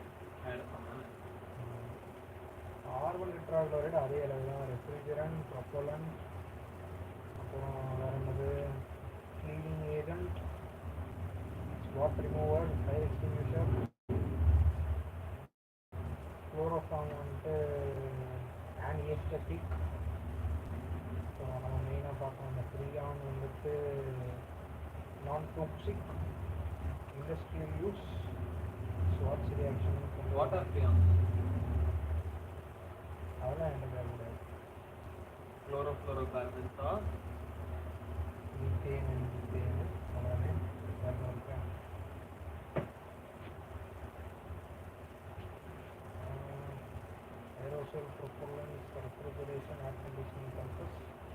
எம்டிடி வந்துட்டு என்னவா இன்செக்டிசைடு வேறு எதுவும் இருக்கா? primarily because of its effectiveness against the mosquito, restricts malaria, parotid, cholera.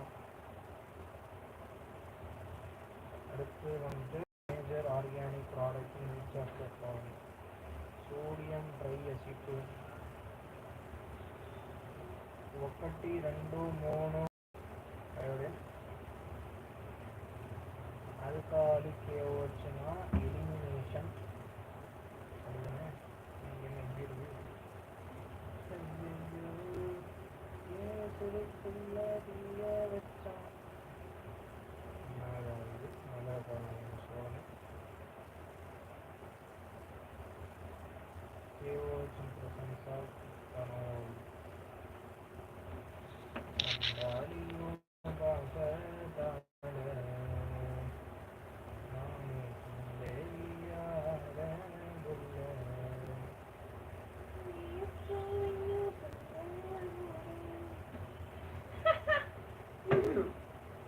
சிரிக்க விடாது, அதனால அதுதான்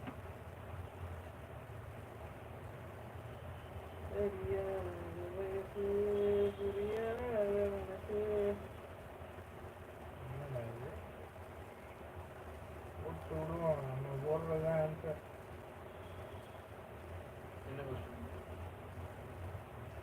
இது வந்துட்டு நான் சொல்கிறேன், ரொம்ப ரகசியமான ஒரு கொஸ்டின்.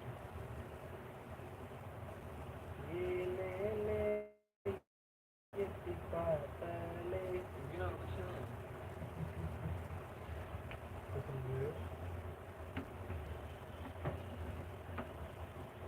பேசுவதி நல்லா இருக்கியா கொஸ்டின்? என்ன யாரும் பார்க்க மாட்டேங்கிறாங்களே. என்னது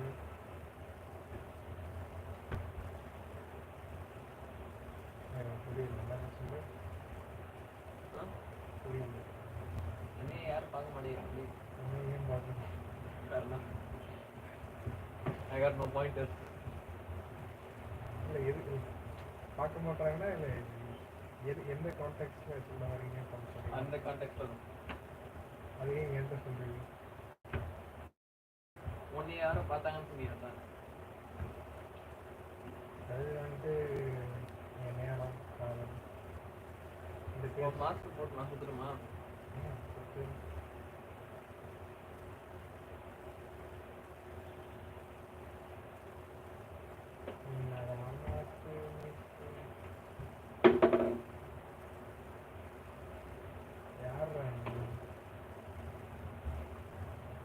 Dohi.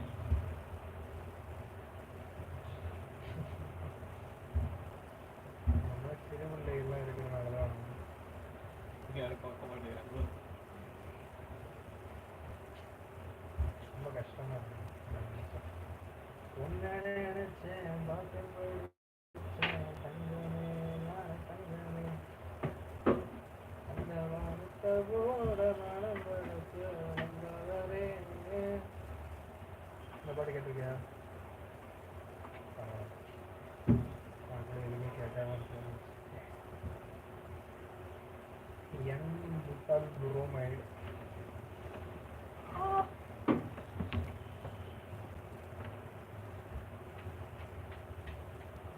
எவருகா எவருகா நுப்பு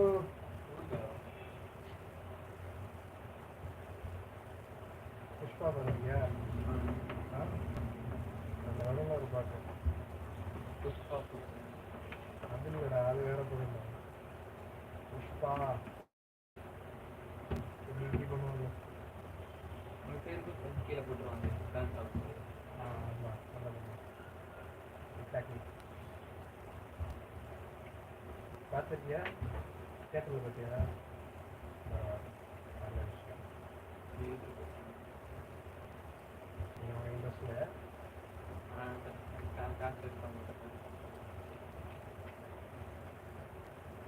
அது வேஸ்ட் அப்போ என்ன சொல்ல அந்த மாதிரி ஸ்மால் பாய்ஸ் இருக்கிறதுனால தான் 2 மாசத்துல இட்ல வந்துருச்சு பிரைம் வீடியோவில். அவங்க Why go there? Travel money, ticket money, popcorn money. Prime இருக்கு. என்கிட்ட ட்ரெயின் எங்கள் ஊரில் டிக்கெட் 100 ரூபா தான் எக்ஸ்பிரஸ் ட்ரெயின் போட்டோன்னா ஒரு வருஷத்துக்கு 300 ரூபா வருமா எவ்வளோ வரும்? ஒரு வருஷத்துக்கு 300 ரூபா வரணும் வச்சுக்கோ. நான் ஒரு வருஷத்துக்கு 2 படம் தான் பார்ப்பேன். அதனால ரெண்டு படம் பார்க்கணும். 20 படம் பாரு. You get back what you புரியல. கரெக்டு தான், ரைட்டு தான். அது ட்ரெயின்னா திடீர்னு சாப்பிடணுன்னா கூட எடுத்து சாப்பிடலாம். வீட்டில் ஸ்நாக்ஸோ இல்லை சோறோ பாஸ் பண்ணணும்னா பண்ணிக்கலாம்.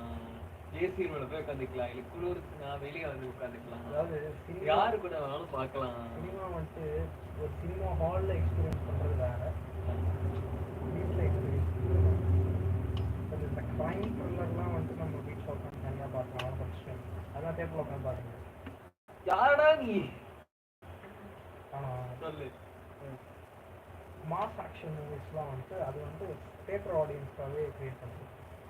அது தேட்டரில் போடும்போது இட் கிரியேட்ஸ் அ மேட்ச். எவ்வளோ கேவலமான படமாக இருந்தாலும் நான் தேட்டர்லன்னு பார்க்கும்போது அந்த படம் பார்க்குற மாதிரி இருக்கு. ஓரளவு வாத்தி பார்த்துருக்கியா? பாட்டியா வாத்தின்னு பாத்தியா? பார்த்தியா? இந்த படம் வந்துட்டு நான் போய் தேட்டரில் பார்த்தேன். உன்னையா தேட்டரில் பார்க்கும்போது வரல பரவாயில்ல பார்த்தா இருக்குது. எல்லாம் இல்லைன்னா சொல்ல முடியாது. என்ன பண்ணுறது?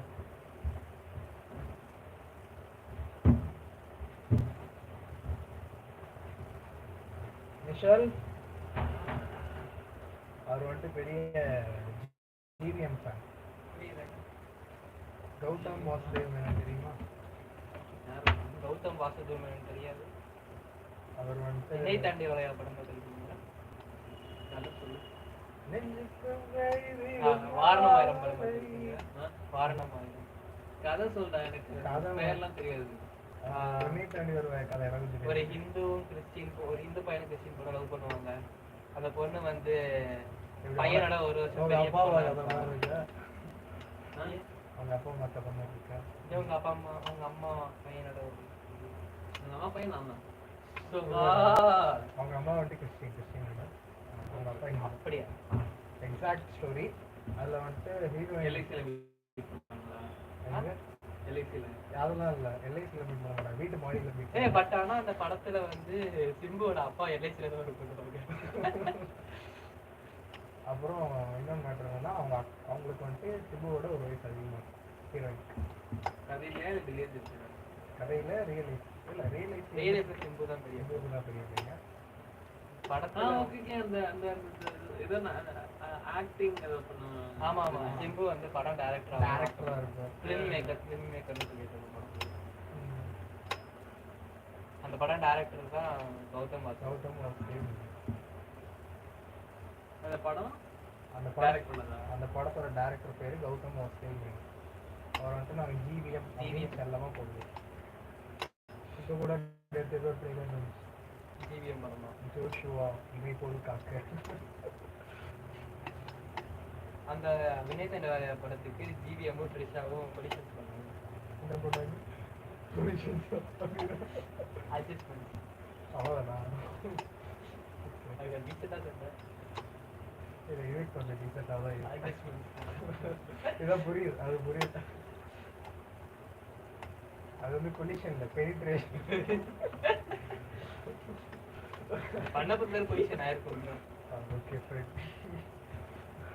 No penetration. ஐயோ லெக்சர் போயிட்டு இருக்கேன். இல்லை முடிஞ்சு லைவ்ல இருக்க போனதுக்கு பாஸ் பண்ணு. நம்ம இப்பெல்லாம் பேசுறதெல்லாம் கேட்டேன் பரவல போயிருப்போம். என்ன லெக்சர்? அது வந்துட்டு அது அப்படிதான். அவனுக்கு எவ்வளோ பெரிய டீச்சர் தெரியுமா? யூடியூபர் தெரியுமா? என்ன டீச்சர்? சேனல் இன்ஸ்டாகிராம் வச்சிருக்கியா? அதில் ஸ்டோரி போடுவேன்.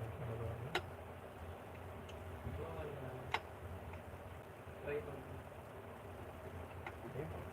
84K subscribers.